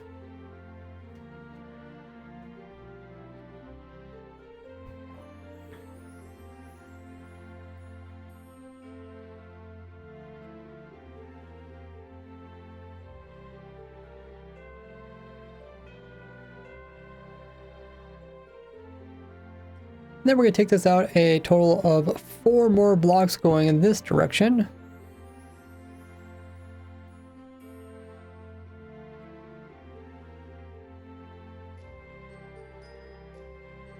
And then once again, we're going to start stair stepping downwards. So we're going to use our leaf blocks in order to step down 1, then twice.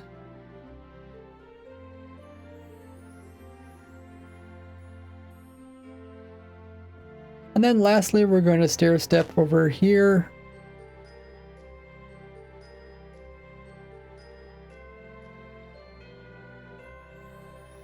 With a block right there. So it looks like this.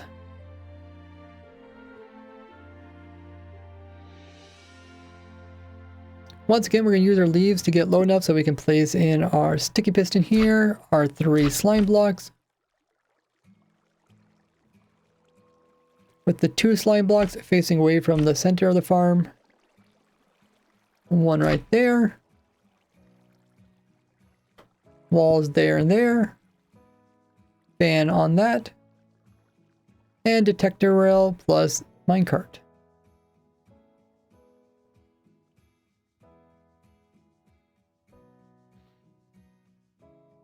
And this last...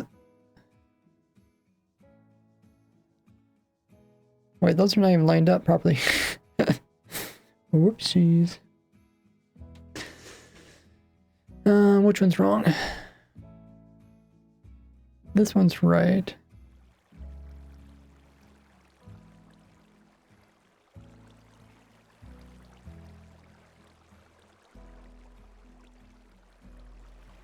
Oh, that one's wrong.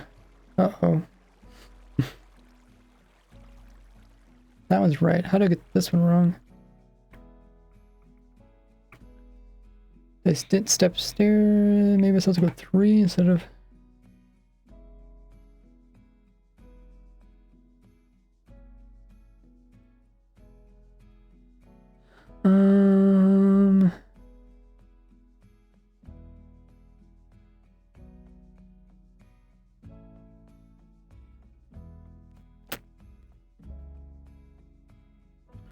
Well, it's supposed to be on the side of it.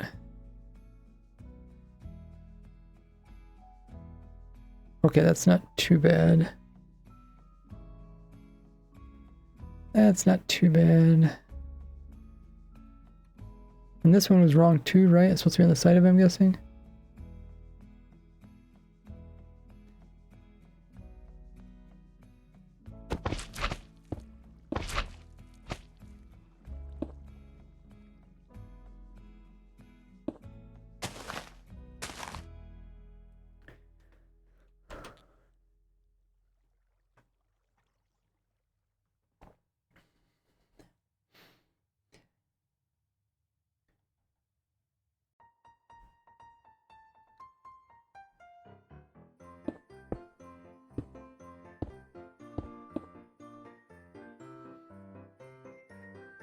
So now we need to get down here, so we're going to place in some of our temp blocks using leaves. And then on the side of this block here, we're going to place in sticky piston. Then once again, we're going to place in 3 slime blocks with the 2 blocks facing away from the center of the farm.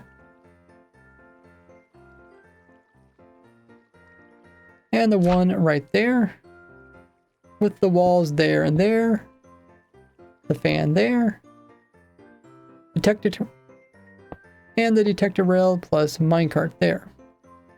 Once again, we'll make sure there's no blocks underneath of the fan, and we want to come behind it and place in a solid block directly behind the fan like so. Now we're going to connect this up with some redstone so it will activate it all the way over to here.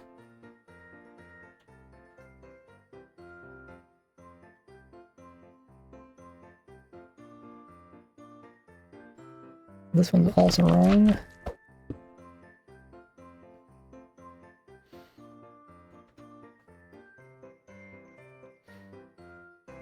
Now we need to get down low once again, so we're going to place in some of our temp leaf blocks. And on the side of this block, away from the center of the farm, we're going to place in our sticky piston. Now we're going to come in with our 3 slime blocks like that. The one that's in front. And we're also going to have the 2 that are on the side. One there and there. With the walls there and there. Fan there. And lastly, the detector rail and minecart. Make sure there's no blocks underneath of the fan. Then we're going to come behind the fan and place in a solid block like so. Now this is going to get powered by having redstone that's going to go up our stairs here and all the way over to here. So lastly, it will look like this. Ooh, okay. That looks better.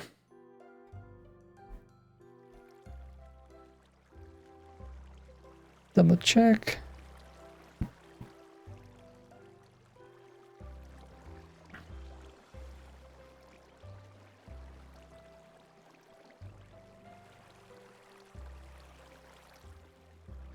And then these 2.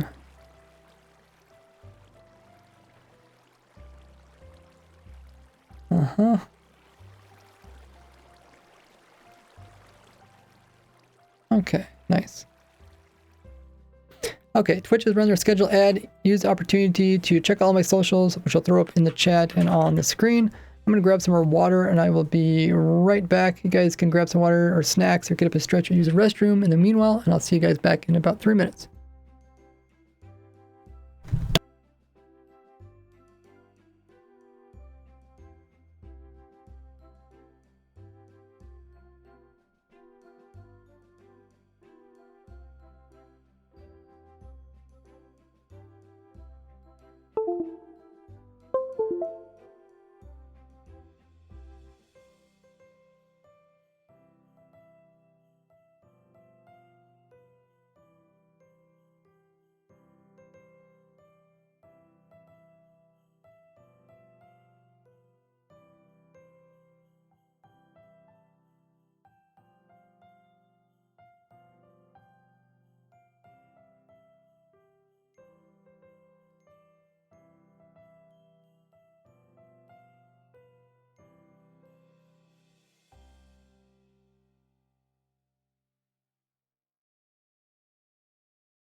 Welcome back, everybody. We're almost to the end of the tutorial. I think we just gotta do this part here. Some other little bits and bobs. But I'll have to decide how long I want to talk.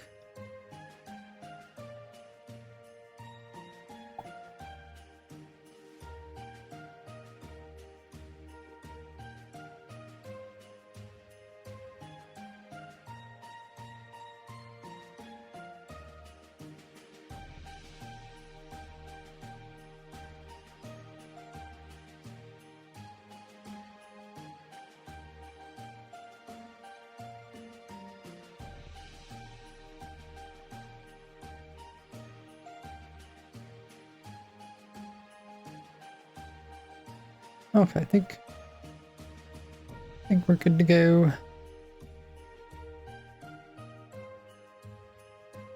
Hopefully it all matches up with that.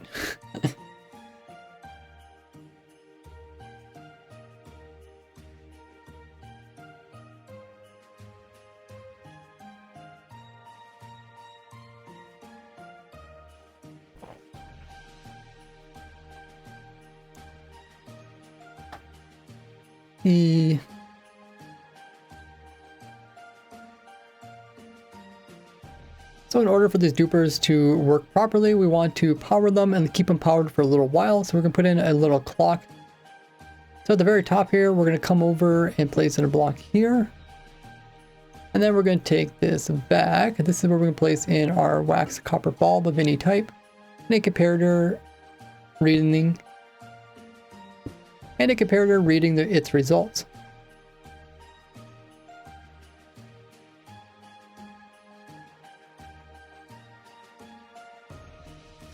Now we're going to place a block over here, and then we're going to place a total of 7 blocks on this side going out this direction. And then we're going to double this up by filling in this side with blocks as well.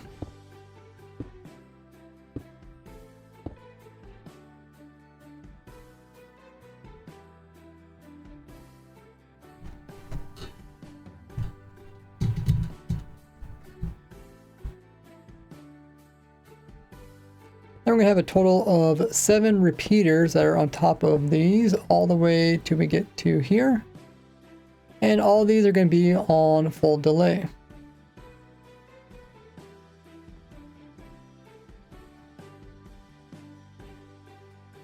Then we're going to fill in the rest with just some redstone dust.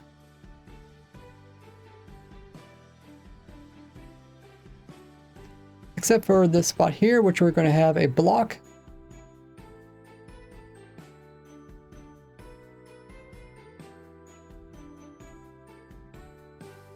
And then we're going to have a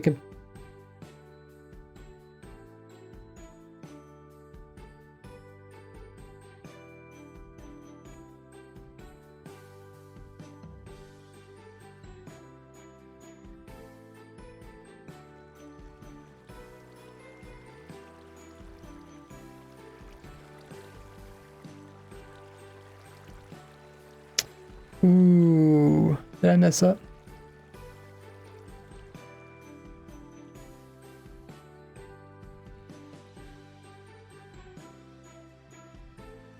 Oh, I did. I was supposed to put 2 layers of that. Okay, that won't be too bad to fix.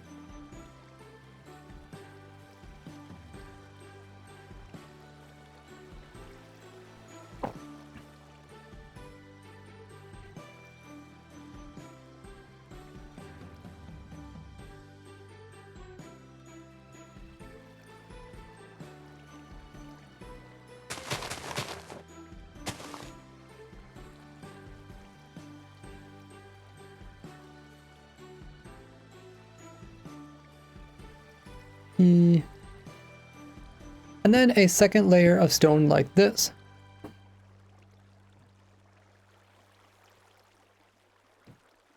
Okay, so this will also be moved up by 1 block. It's be really annoying if he has problem survival.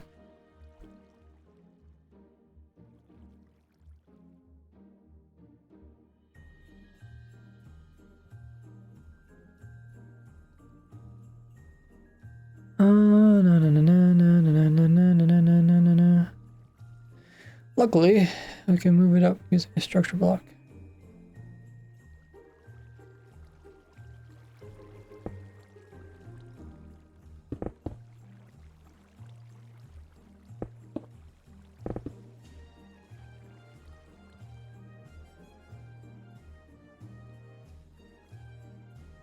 Oh wow, that goes out really far.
Okay, that's better.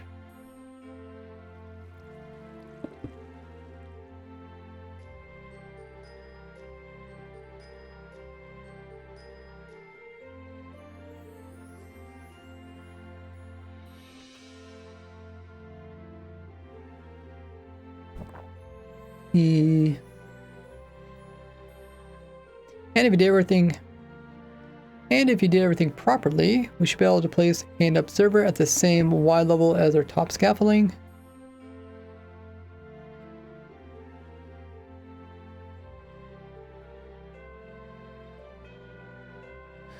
That's still not right. What's wrong now?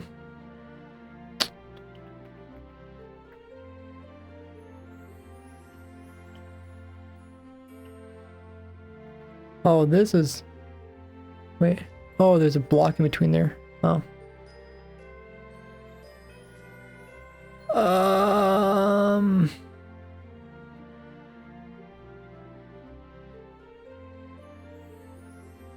Can I make this work?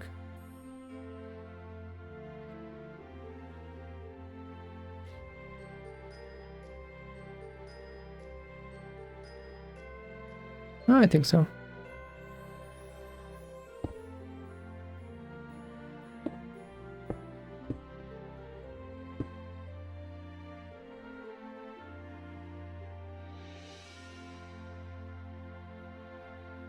Hey, Kevoid.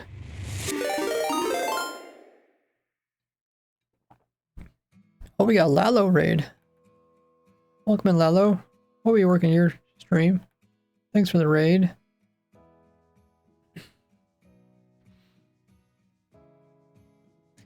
Except for this block here, where we're going to put in a full block, and then we'll put some redstone in like that.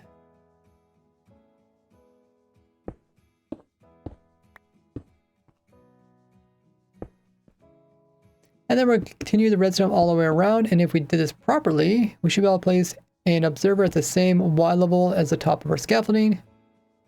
And then that observer is going to get updated, and it's going to push its power into this repeater here, which we'll place on a total of 4 delay. And that'll make the pulse a little bit longer, and then we're going to push that pulse into our pulse extending clock. And all this power is coming from the scaffolding from the redstone down below.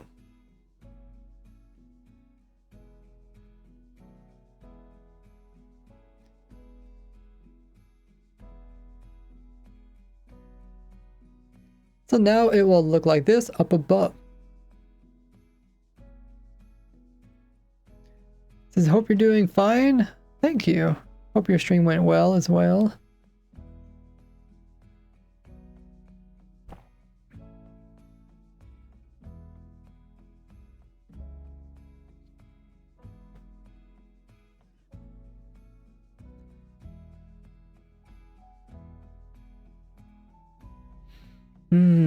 Okay.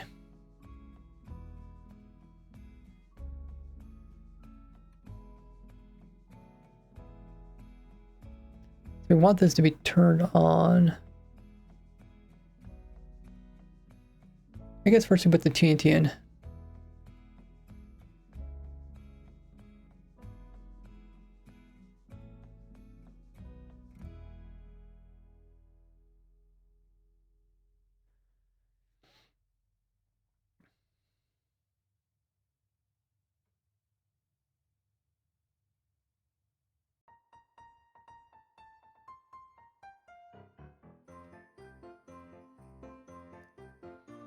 So once you make sure you got everything built correctly, the main thing is that each of these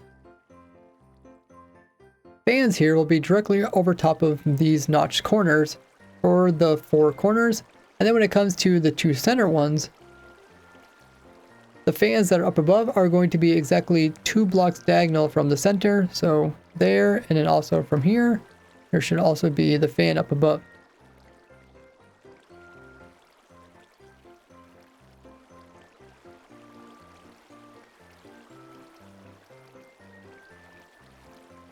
And once, so if it looks good, we're going to come in and place in the TNT.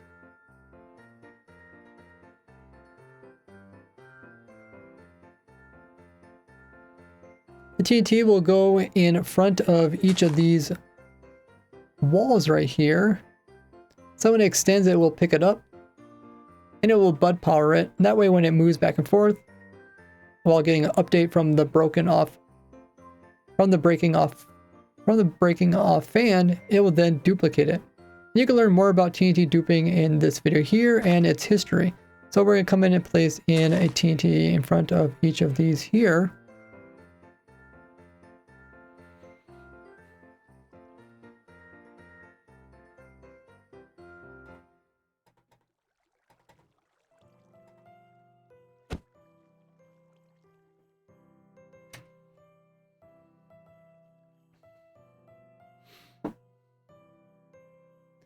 And then we can also place them in for the 2 center ones.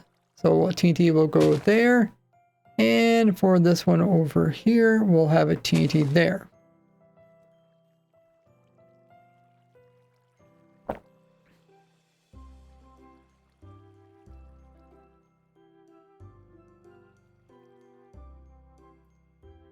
And while you're climbing around the build, go ahead and place in some torches on some solid blocks just to light this up.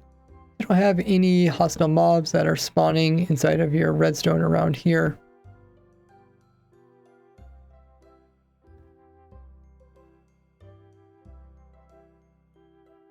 So once you're ready with that, we can come in and actually extend all of these dupers.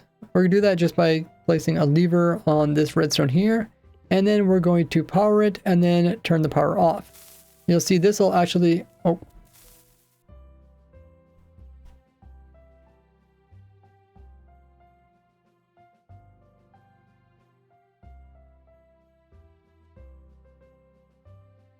I don't think that's what I'm supposed to do.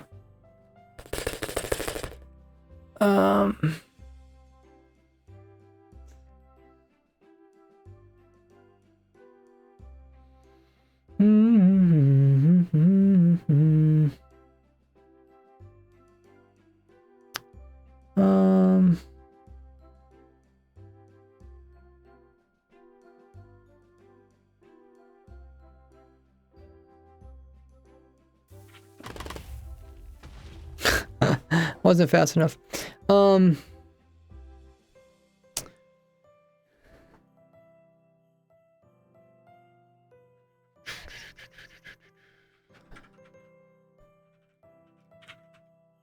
Should have made it back up.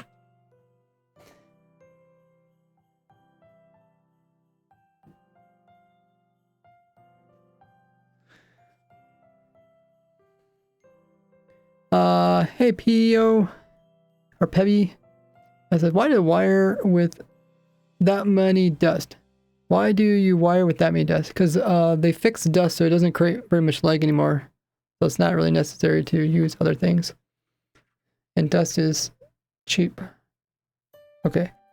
We need to unfreeze and I do have that command, so I can just place that command back in again. Where do I need to place it again though?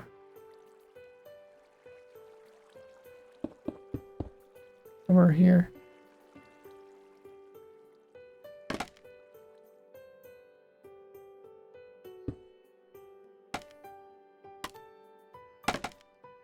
Okay, so it should line up with that one.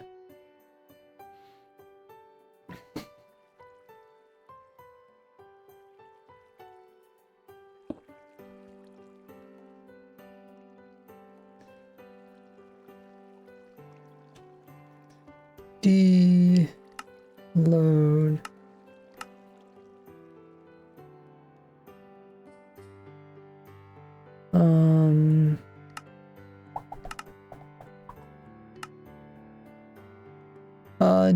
Jenner says, are you German? I'm from the United States.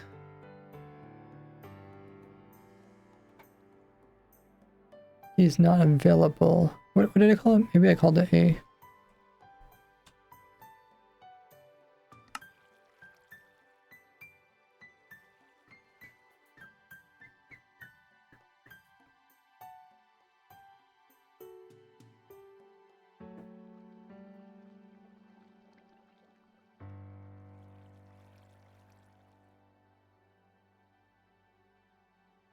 That looks about right. Load. Oh, it shifted it all over one. Okay.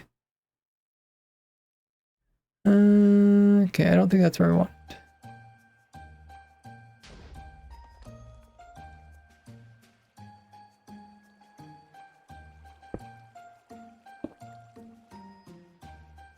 Load.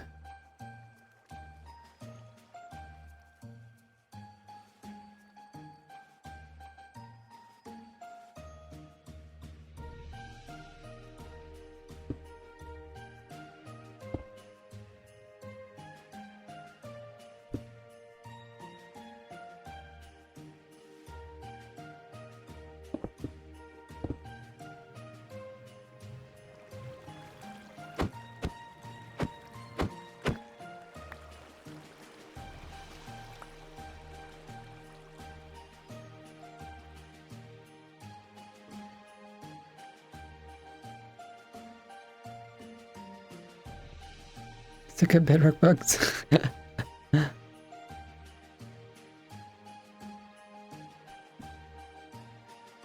Sounds like a good idea there, Kevon.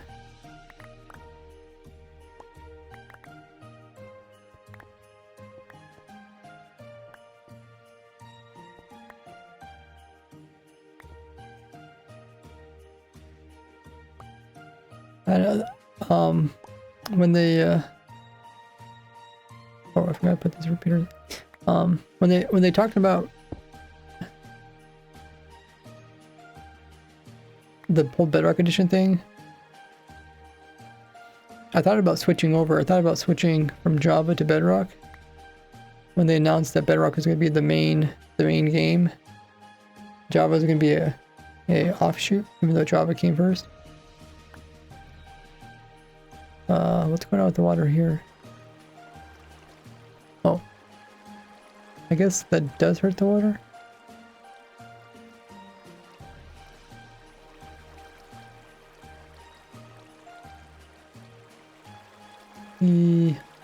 But if you do use water, you want to make sure to come back in here and refix the flowing water, because it will make some weird artifacts within the water.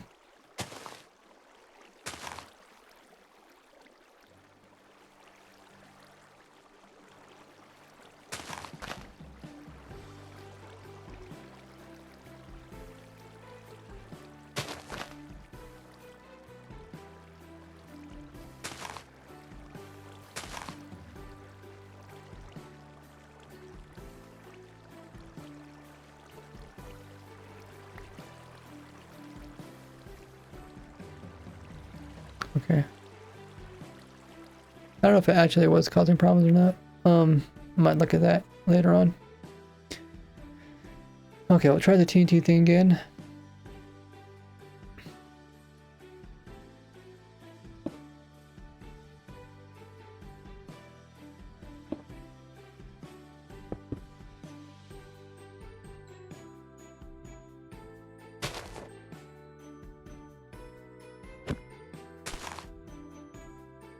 What's going on here?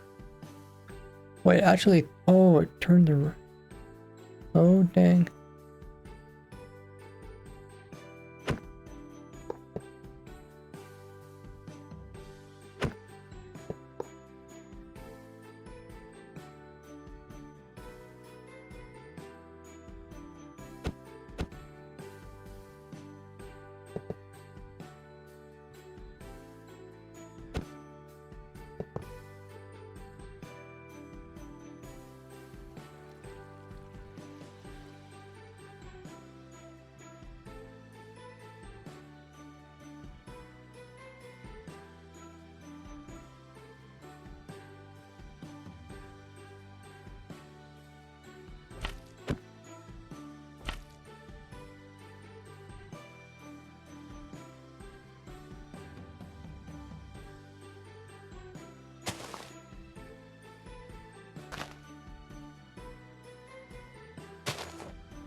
Okay, we'll try again.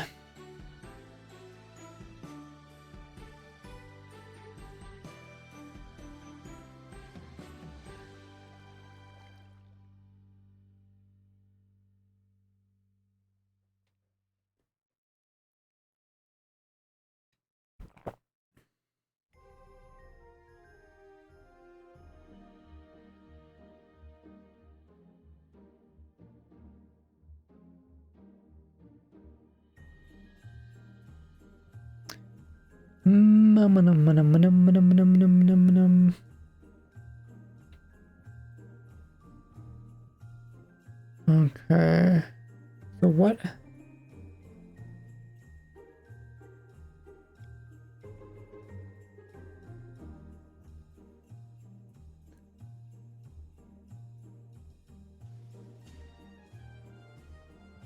When this extends, is it gonna dupe the TNT right away? I guess we can make it back up.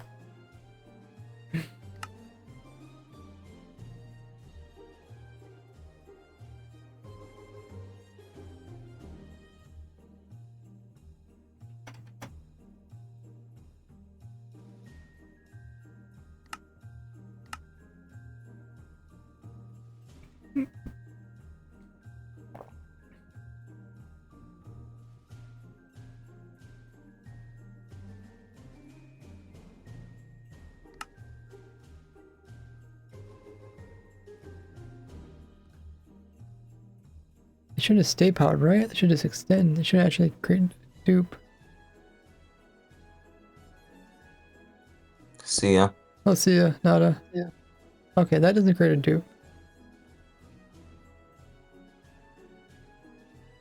Wait, why did it blow up last time?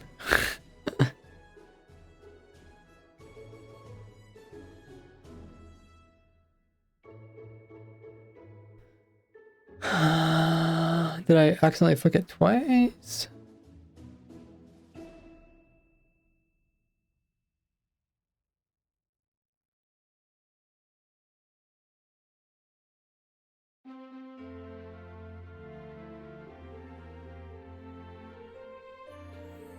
Hmm.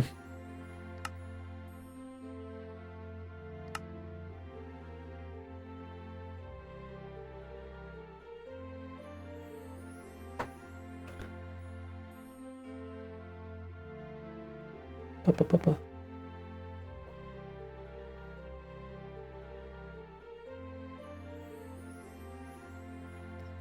Oh yeah, put the torches back in again.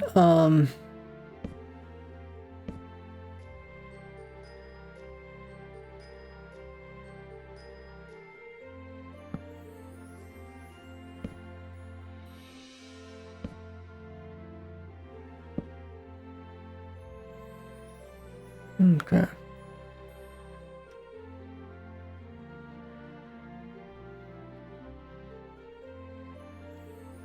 Now go ahead and place a lever on this redstone here and activate it so it's powered. This will extend each of the dupers, connecting the TNT without it actually going off. Now you can go ahead and turn this off. Make sure not to turn it back on again.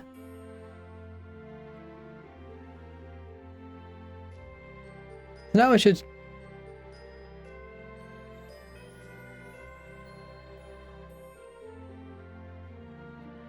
So now the farm is ready to...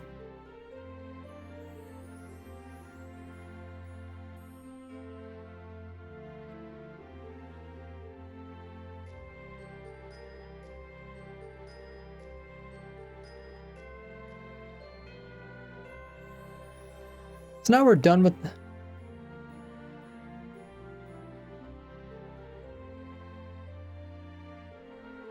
So now you're done with the majority...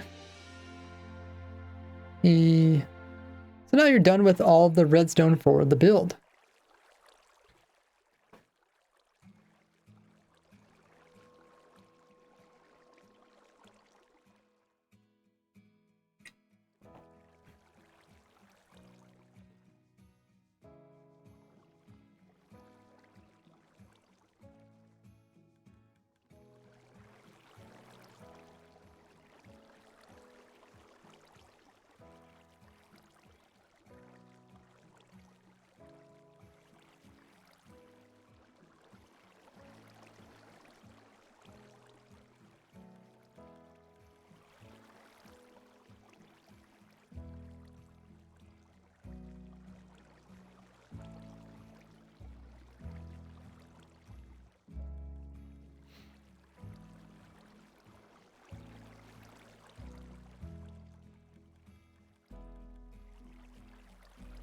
So now we can go ahead and test out the dupers by coming over here and turning on the clock. This is going to send a signal upwards. You can see the TNT is going to get pushed backwards, but they'll get dropped at perfectly timed so that it's low enough to destroy the different parts of the tree. But not so low that it ends up in the water where it can't actually break any pieces of the tree. The TNT also drops low enough so it doesn't actually destroy any of the blocks up above.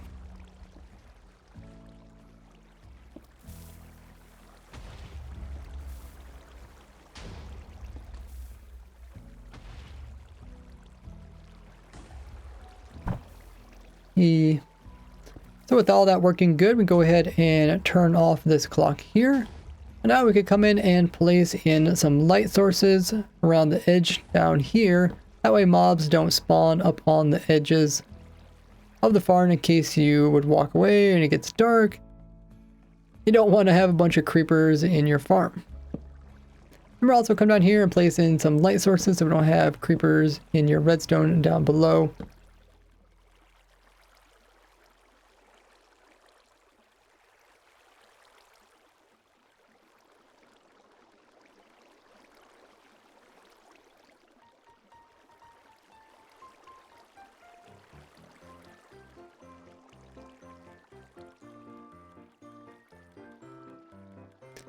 Especially if you build this on the ground, you don't want mobs to kill your player while you're AFKing. Now the way you would run the farm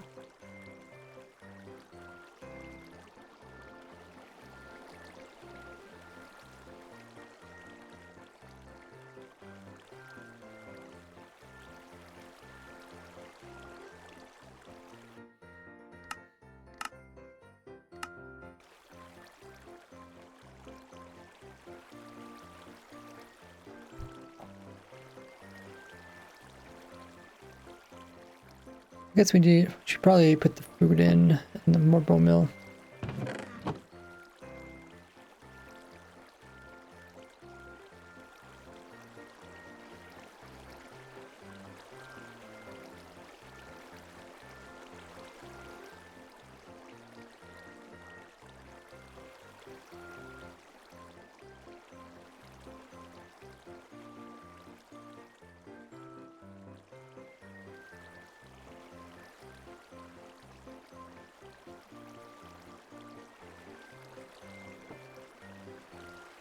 Hmm.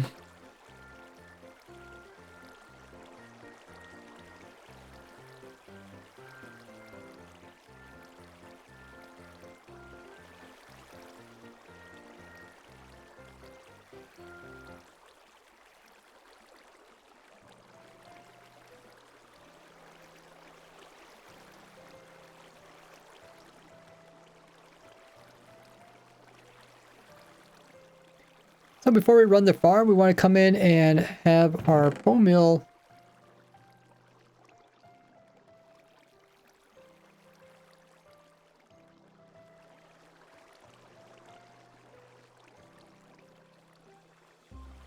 filled up enough so we don't have problems with the items up above going into the actual collection. As we talked about earlier, we don't want this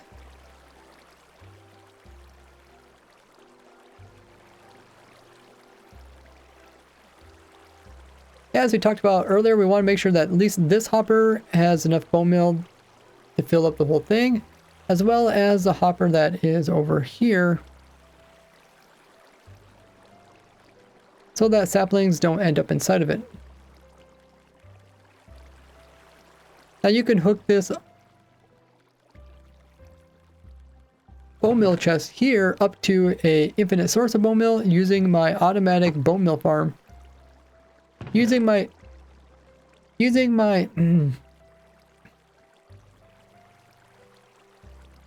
automatic moss farm.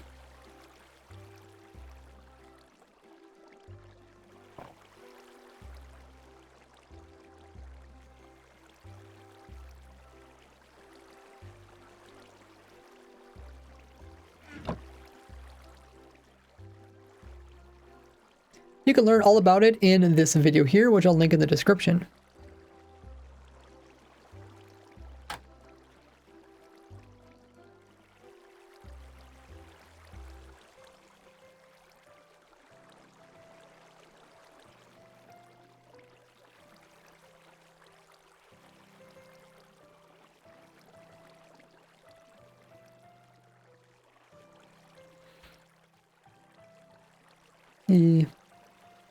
Then you also want to come in and put in your food source.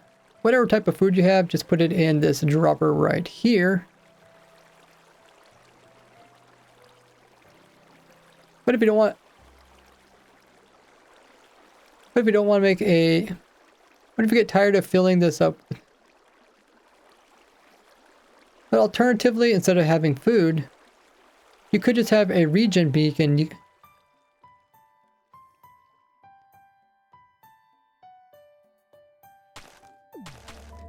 You could choose just to have a regen beacon nearby. You can also set the second effect into... You can also set the primary effect into resistance.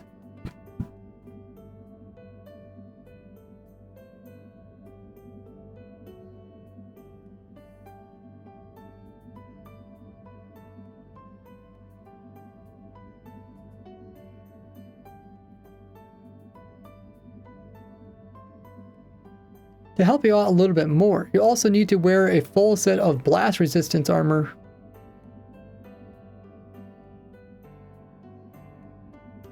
If you use the beacon, you also need to wear a full set of netherite blast resistant forearmor.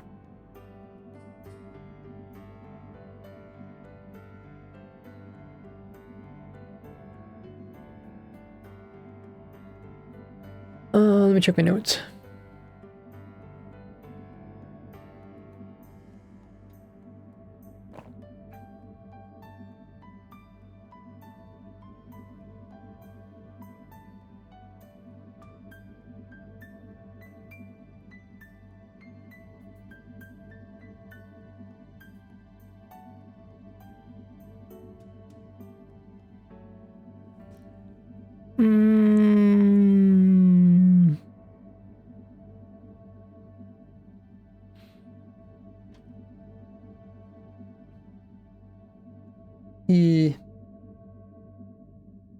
Or if you don't want to use the beacon or the infinite amount, or if you don't want to use a beacon Or if you don't want to use a beacon or the food dispenser, you can choose to wear a full set of netherite blast resistant protected armor,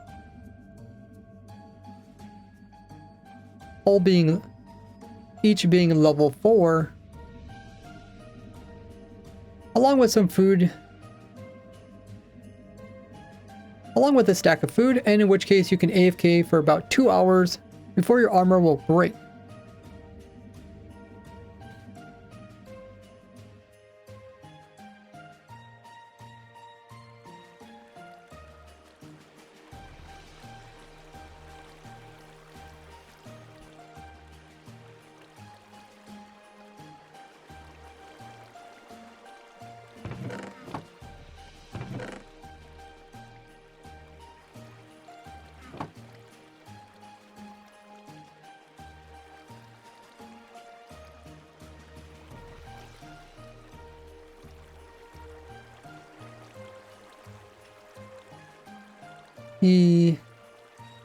But the simple method is just the first one. We're just going to hold some chicken in our main hand, and we're going to have some saplings, either pale oak or dark oak, in our offhand. Also, you could check this chest. This is where all your extra items will end up in. If you happen to drop any items during the building process, we can go ahead and just clear this out. Hop in the farm. We're just going to come over here. To hop in the farm, we're first going to have to start up the farm. So we're going to flick this switch over here. Then we're going to come over here, and we're going to crouch and sneak into this labbed area right here. And then from here, we're going to hop up and climb on top of this campfire over here.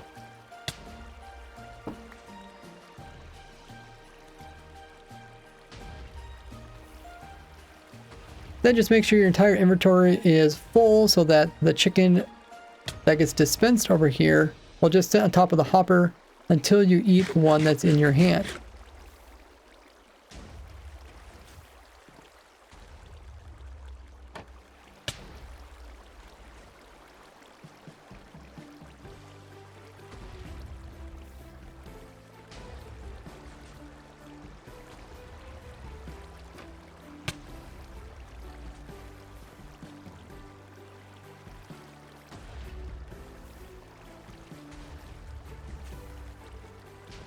Why am I not picking up the chicken?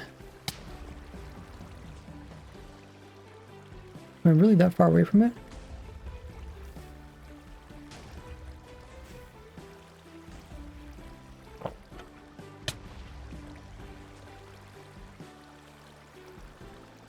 Is it a ghost block or something? Oh, maybe it was a ghost block. A ghost item.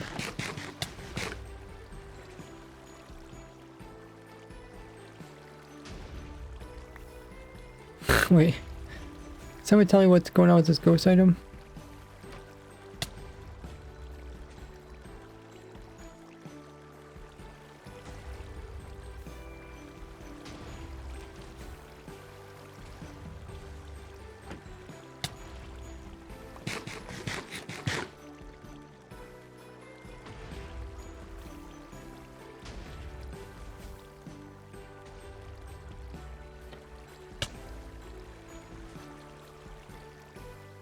Dude, what is going on here?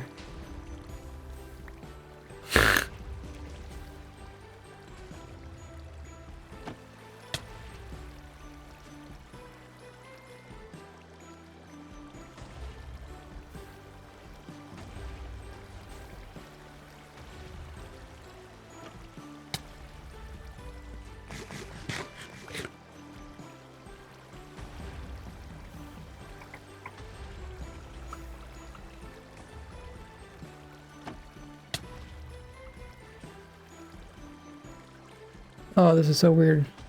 The item's there and I technically picked it up. If I drop this one, it still shows updates. That is so strange. Well,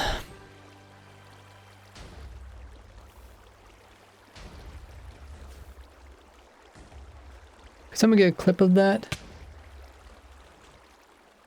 I don't know what to say.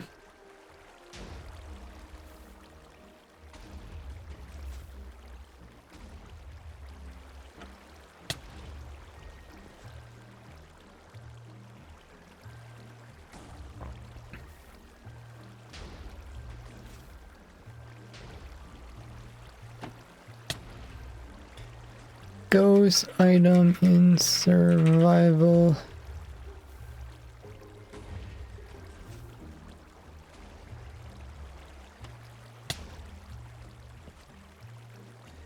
Starts right about here.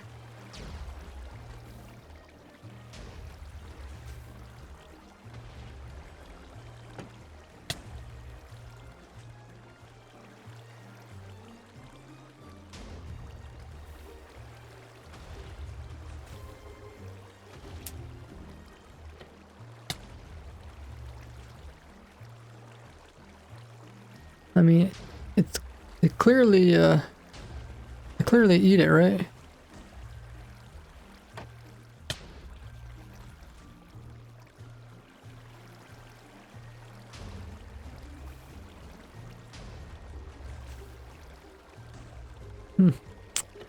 Strange.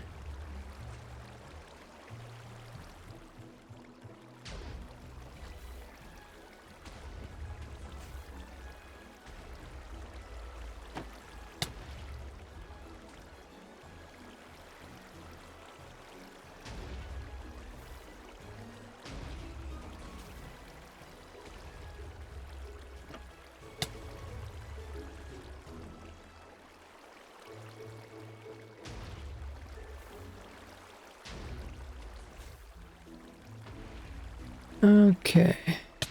Save clip. Better eat before I die.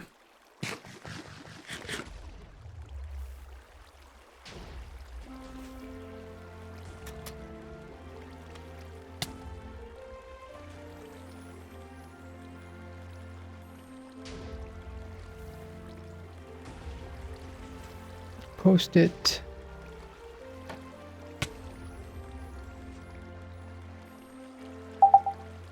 Post it in my stream clips.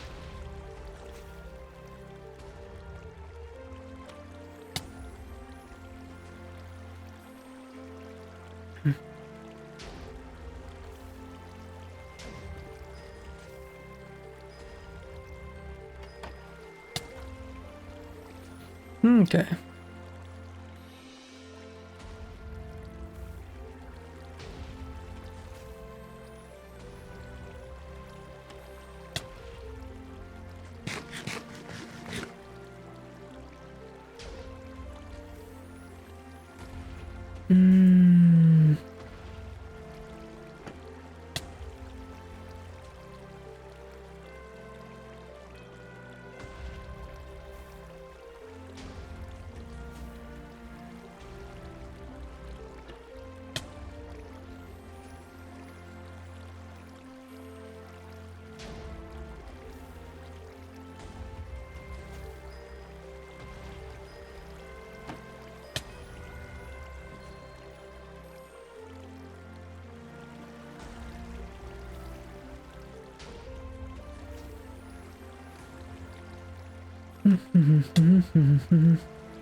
Okay.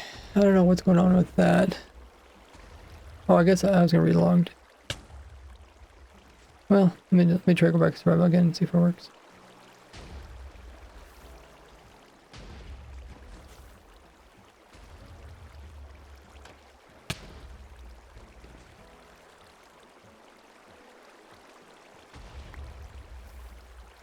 What the heck?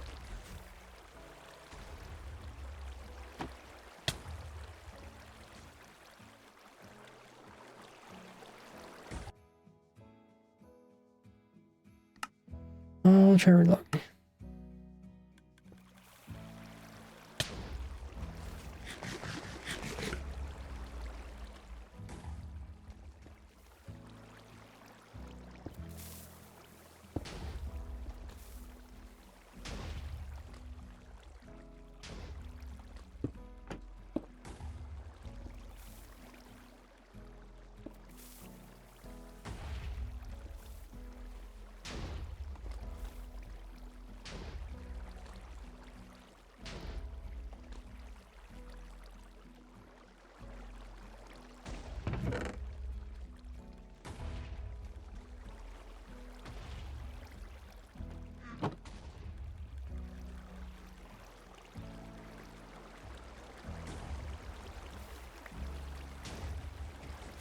Let's see if I fixed the problem.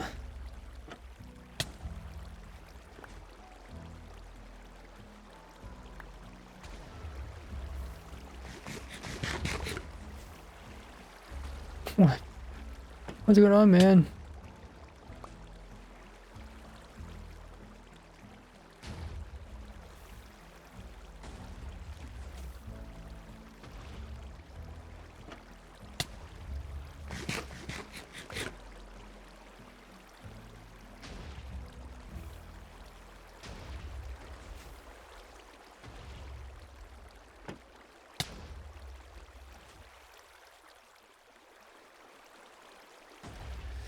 Somebody tell me what's going on here.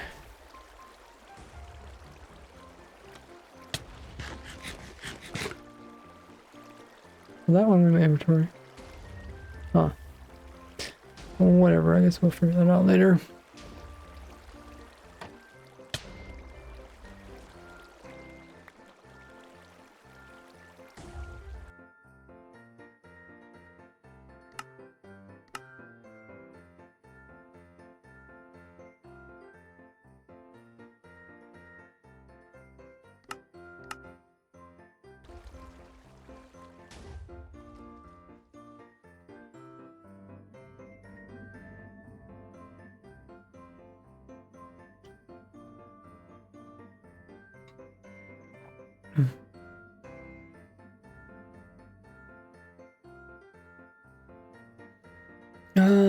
Okay, I need to get my angle right.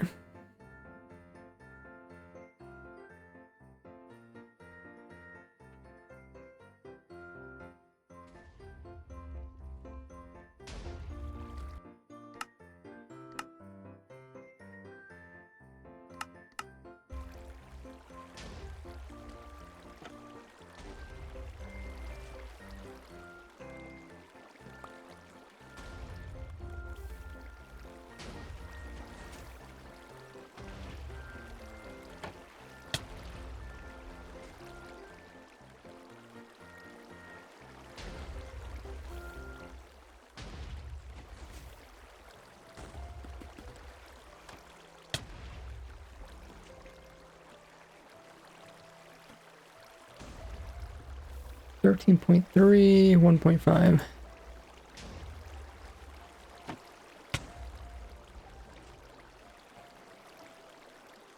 Did it really destroy the dirt that fast? I don't think it should, but...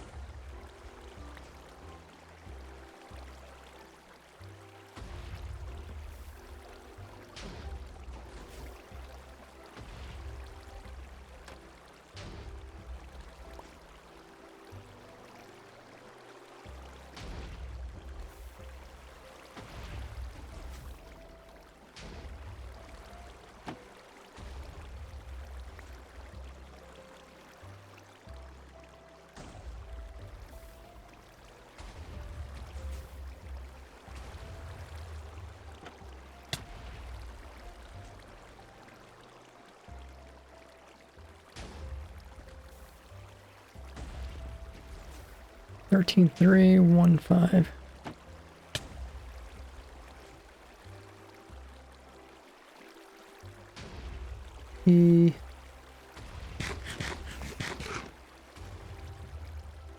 So now we're going to aim it towards the dirt, and we need to get the yaw and the pitch of the player's viewing, of where the player is viewing, a very certain angle. That way we can place in all the trees in a very particular order.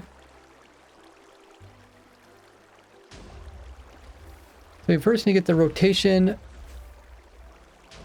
To do this, you want to come into your controls here and change your mouse settings. So sensitivity is really slow. And now you can get really precise angles. And we're going to we're going to yaw until it says 13.3. And then we're going to go down. And then we're going to go up and down until it says 1.5. or a number that's closest. Essentially what you want to do is after you do eat your food, you want to place in 2 saplings like this, and then 2 saplings like this.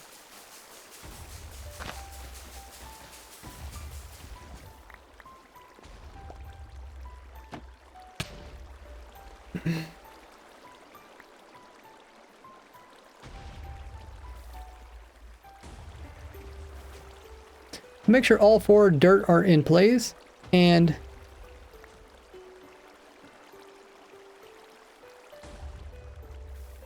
then come in and remove any of the blocks that you still have above it.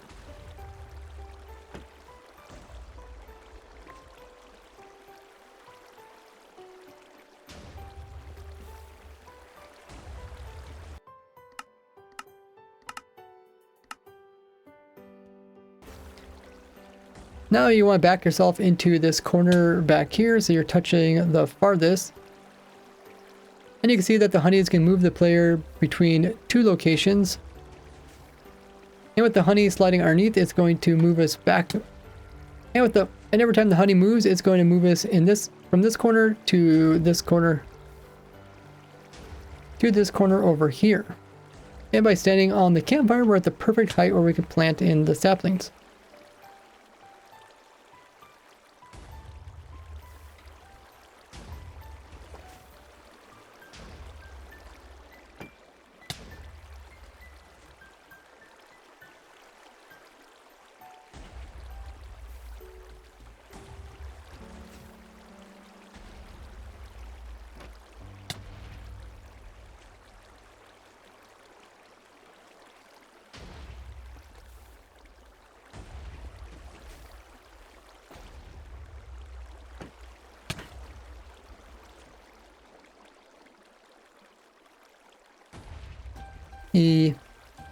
So once we're on the right hand side, we go ahead and hold down right click, and after you eat all your food up, then you're going to place in 2 saplings, and then you get moved over and place in 2 more saplings. And then the TNT will come in and destroy the tree up above, as well as open it up so we can place in then the pistons are going to push the tree upwards, so we can place in 2 more saplings. And the player is not going to place in the next 2 saplings until the farm's ready for the next tree.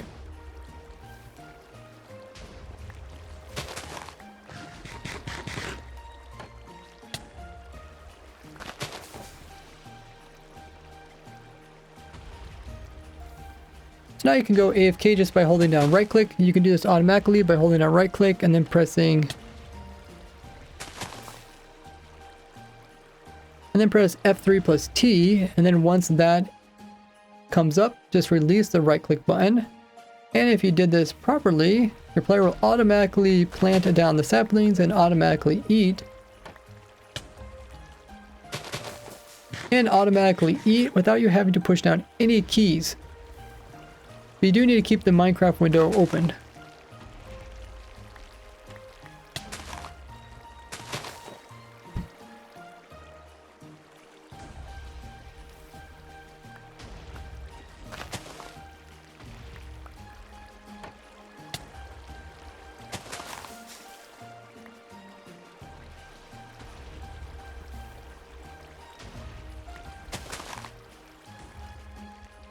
Now there is a chance that the TNT will destroy one of the saplings as you place them in a little bit early, but it won't really affect the farm.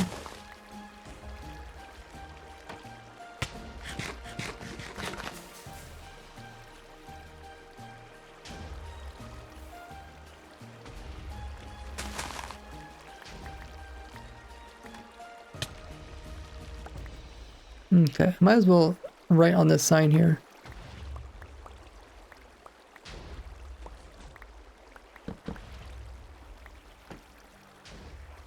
.3, 1.5. Okay. Anything else bad happened?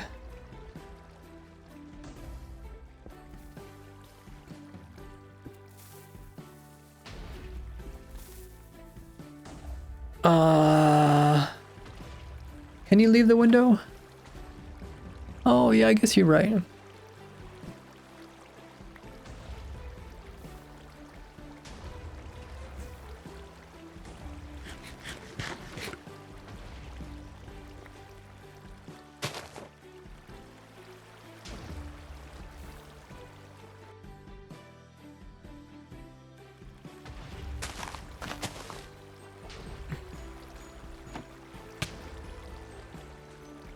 And if you turned off auto pause by pressing F3 plus P, you could then use Alt Tab to leave the window.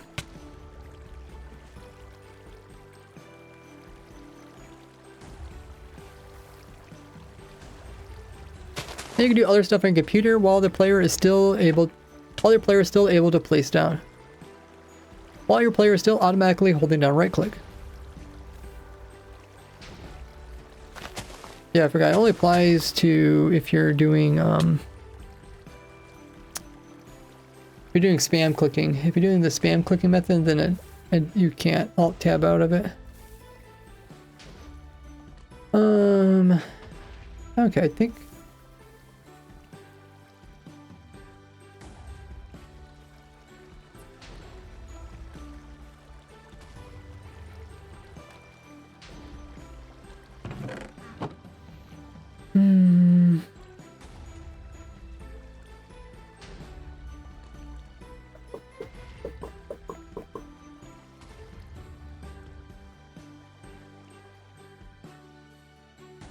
Looks like some of our torches got knocked off.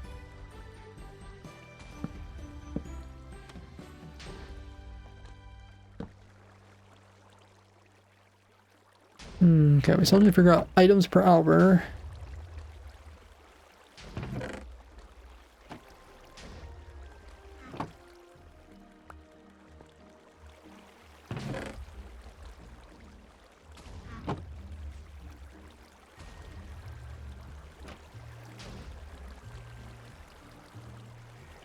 Wow, I actually destroyed the dirt.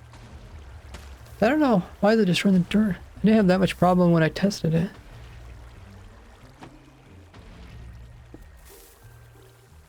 Make sure the timing's correct up here.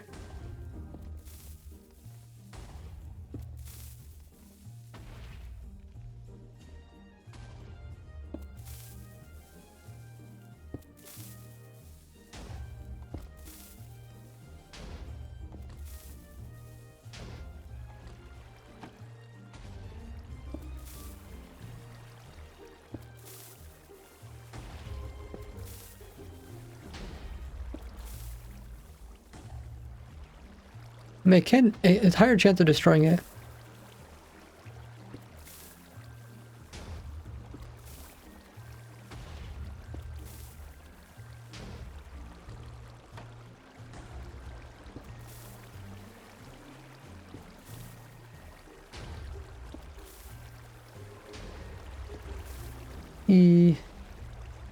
Now the TNT can destroy this dirt down here, but it's really rare while the farm is running since there's typically wood logs that are protecting it.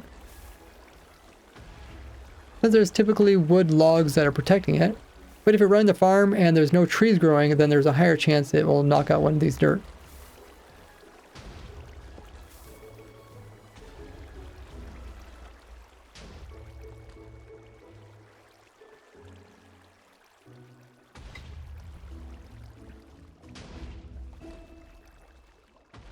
Thanks everybody who's been hitting the follow button. Hey Redman. We're doing automatic pale tree farm.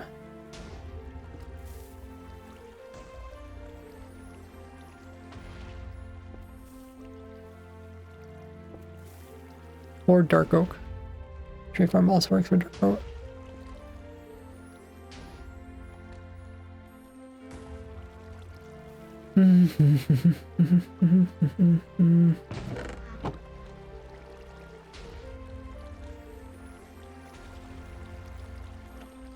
Okay, let me stop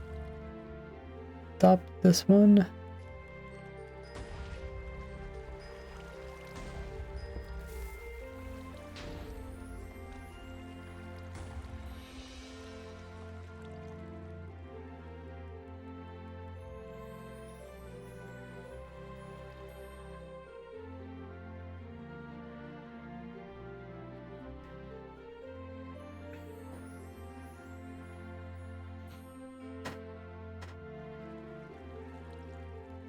Now I'll show you guys how to build the TNT duper version of the farm.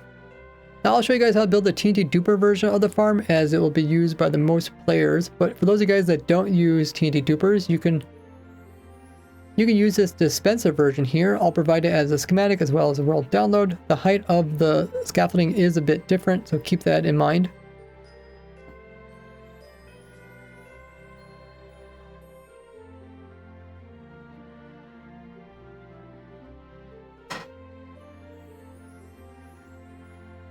And it will use quite a bit of TNT.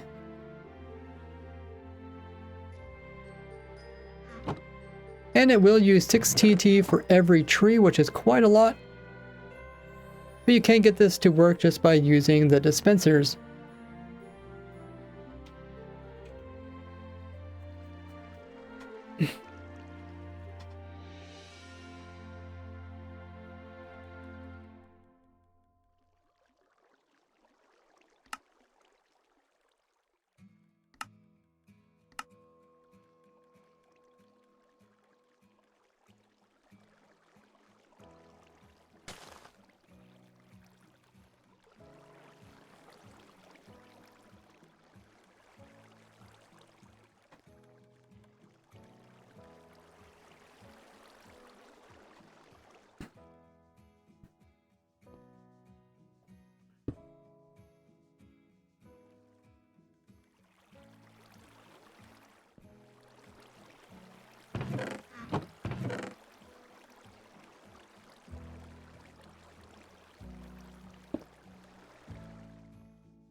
Okay.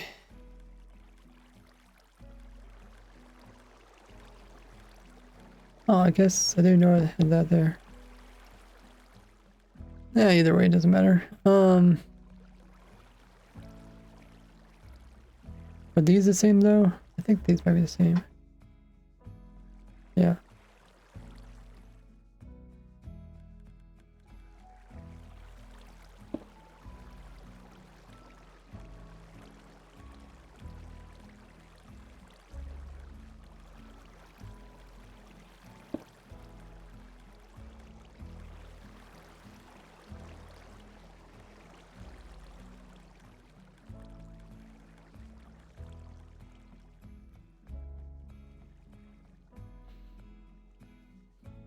Okay.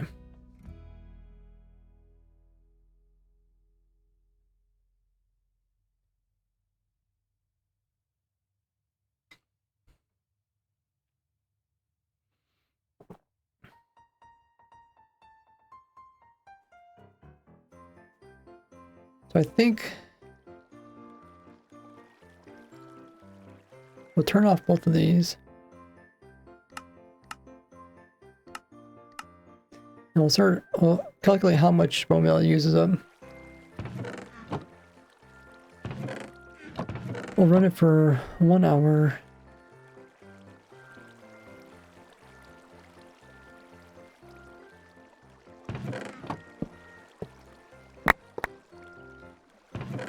Completely full.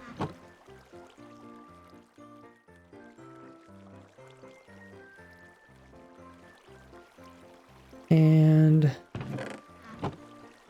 we'll also count the items per hour. See how many items end up in here.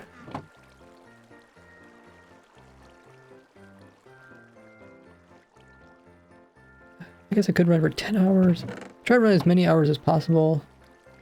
Maybe I should put some extra chests.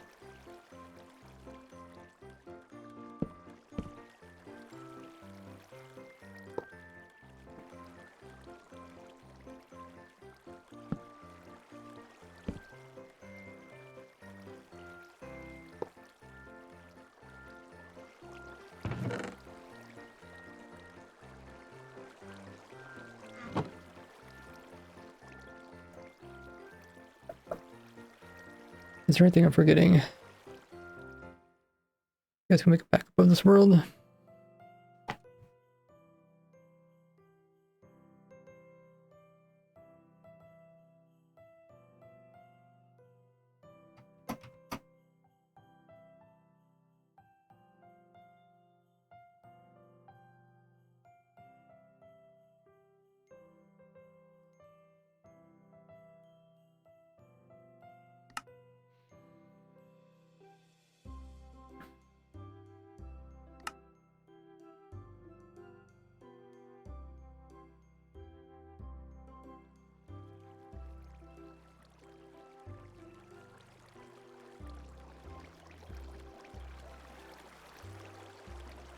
Okay, let's make sure these are working properly.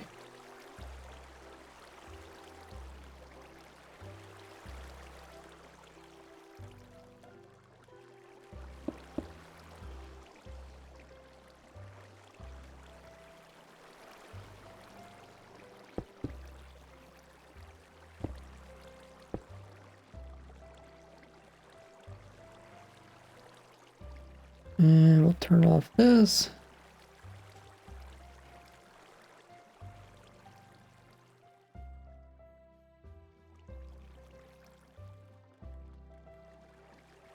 I don't think it's gonna fill up too much. I think I shouldn't use too much bone meal either. It's mostly just slow for the TNT to drop.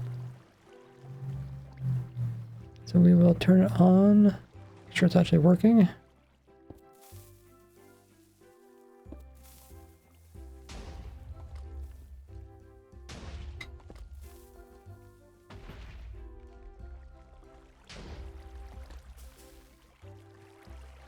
Both of those are dropping, picking up. Good.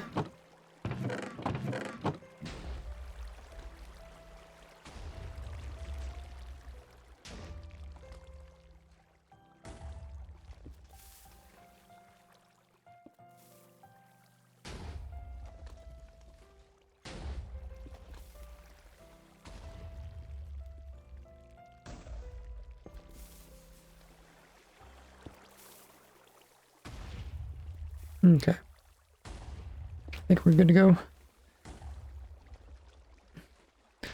So 3 days is 1 hour.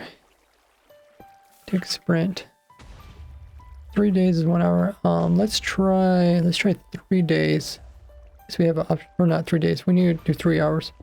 So 9 days, right? 3 days is 1 hour. 20. If we want to do 3, or maybe we could do 5, 15.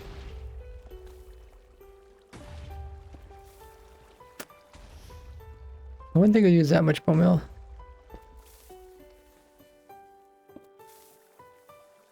15, that's gonna be 5 Minecraft days, or 5 hours. Okay, let's try that. And we'll remove particles, make it go a bit faster.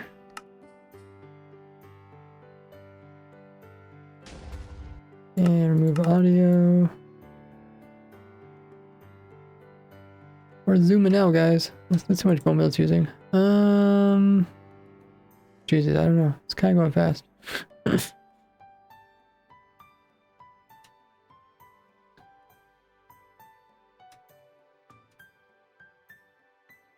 said 5 hours?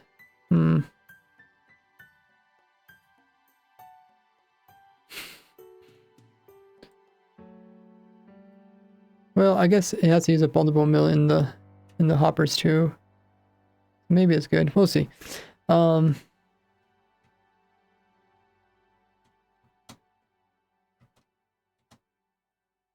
wow. Okay, that's filling up pretty fast. Maybe time is going by fast. I don't know. We'll see how fast this is.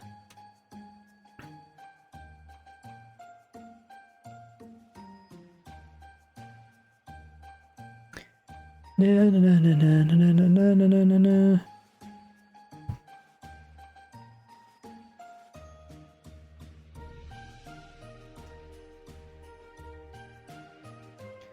Okay, we'll get the rates on how much bone meal per hour it's using, as well as how many items per hour it produces. And I have been streaming for 5 hours, so we're gonna find somebody for us to raid. Well, meanwhile, check out all my socials you see there on screen, or I guess in the chat. And I'll throw them up on screen as well. There it is.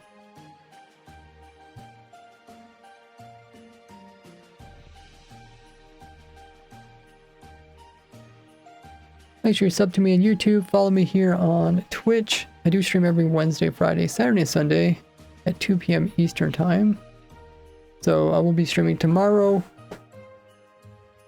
And tomorrow we'll probably be working on the new gold farm. We'll probably be recording a little bit of pieces for this video, and then but probably do the majority of it for the gold farm. Hopefully.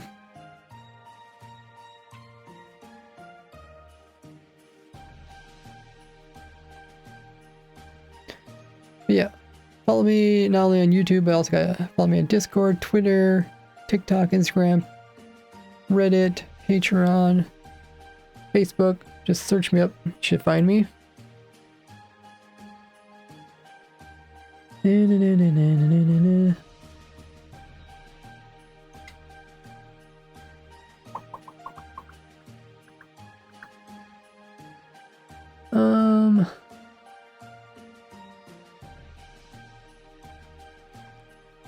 Let's raid F-Whip.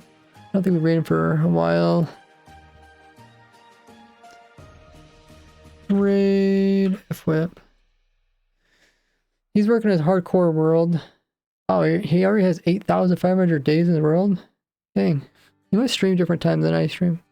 Yeah, I guess I haven't really seen much progress in his hardcore world. We'll see what F-Whip is all about, what he's doing. Thank you guys so much for tuning in to today's stream. Ad start, okay. When's, oh, there's the raid thing, okay. As always, when we do our raids, if you guys could copy the message in chat, the raid message, let me know we're coming in with the Raiseworks raid. Copy that message you see in chat, and then we'll paste it into his stream. Throw in whatever fun emotes you guys have. I do have a special rated emote.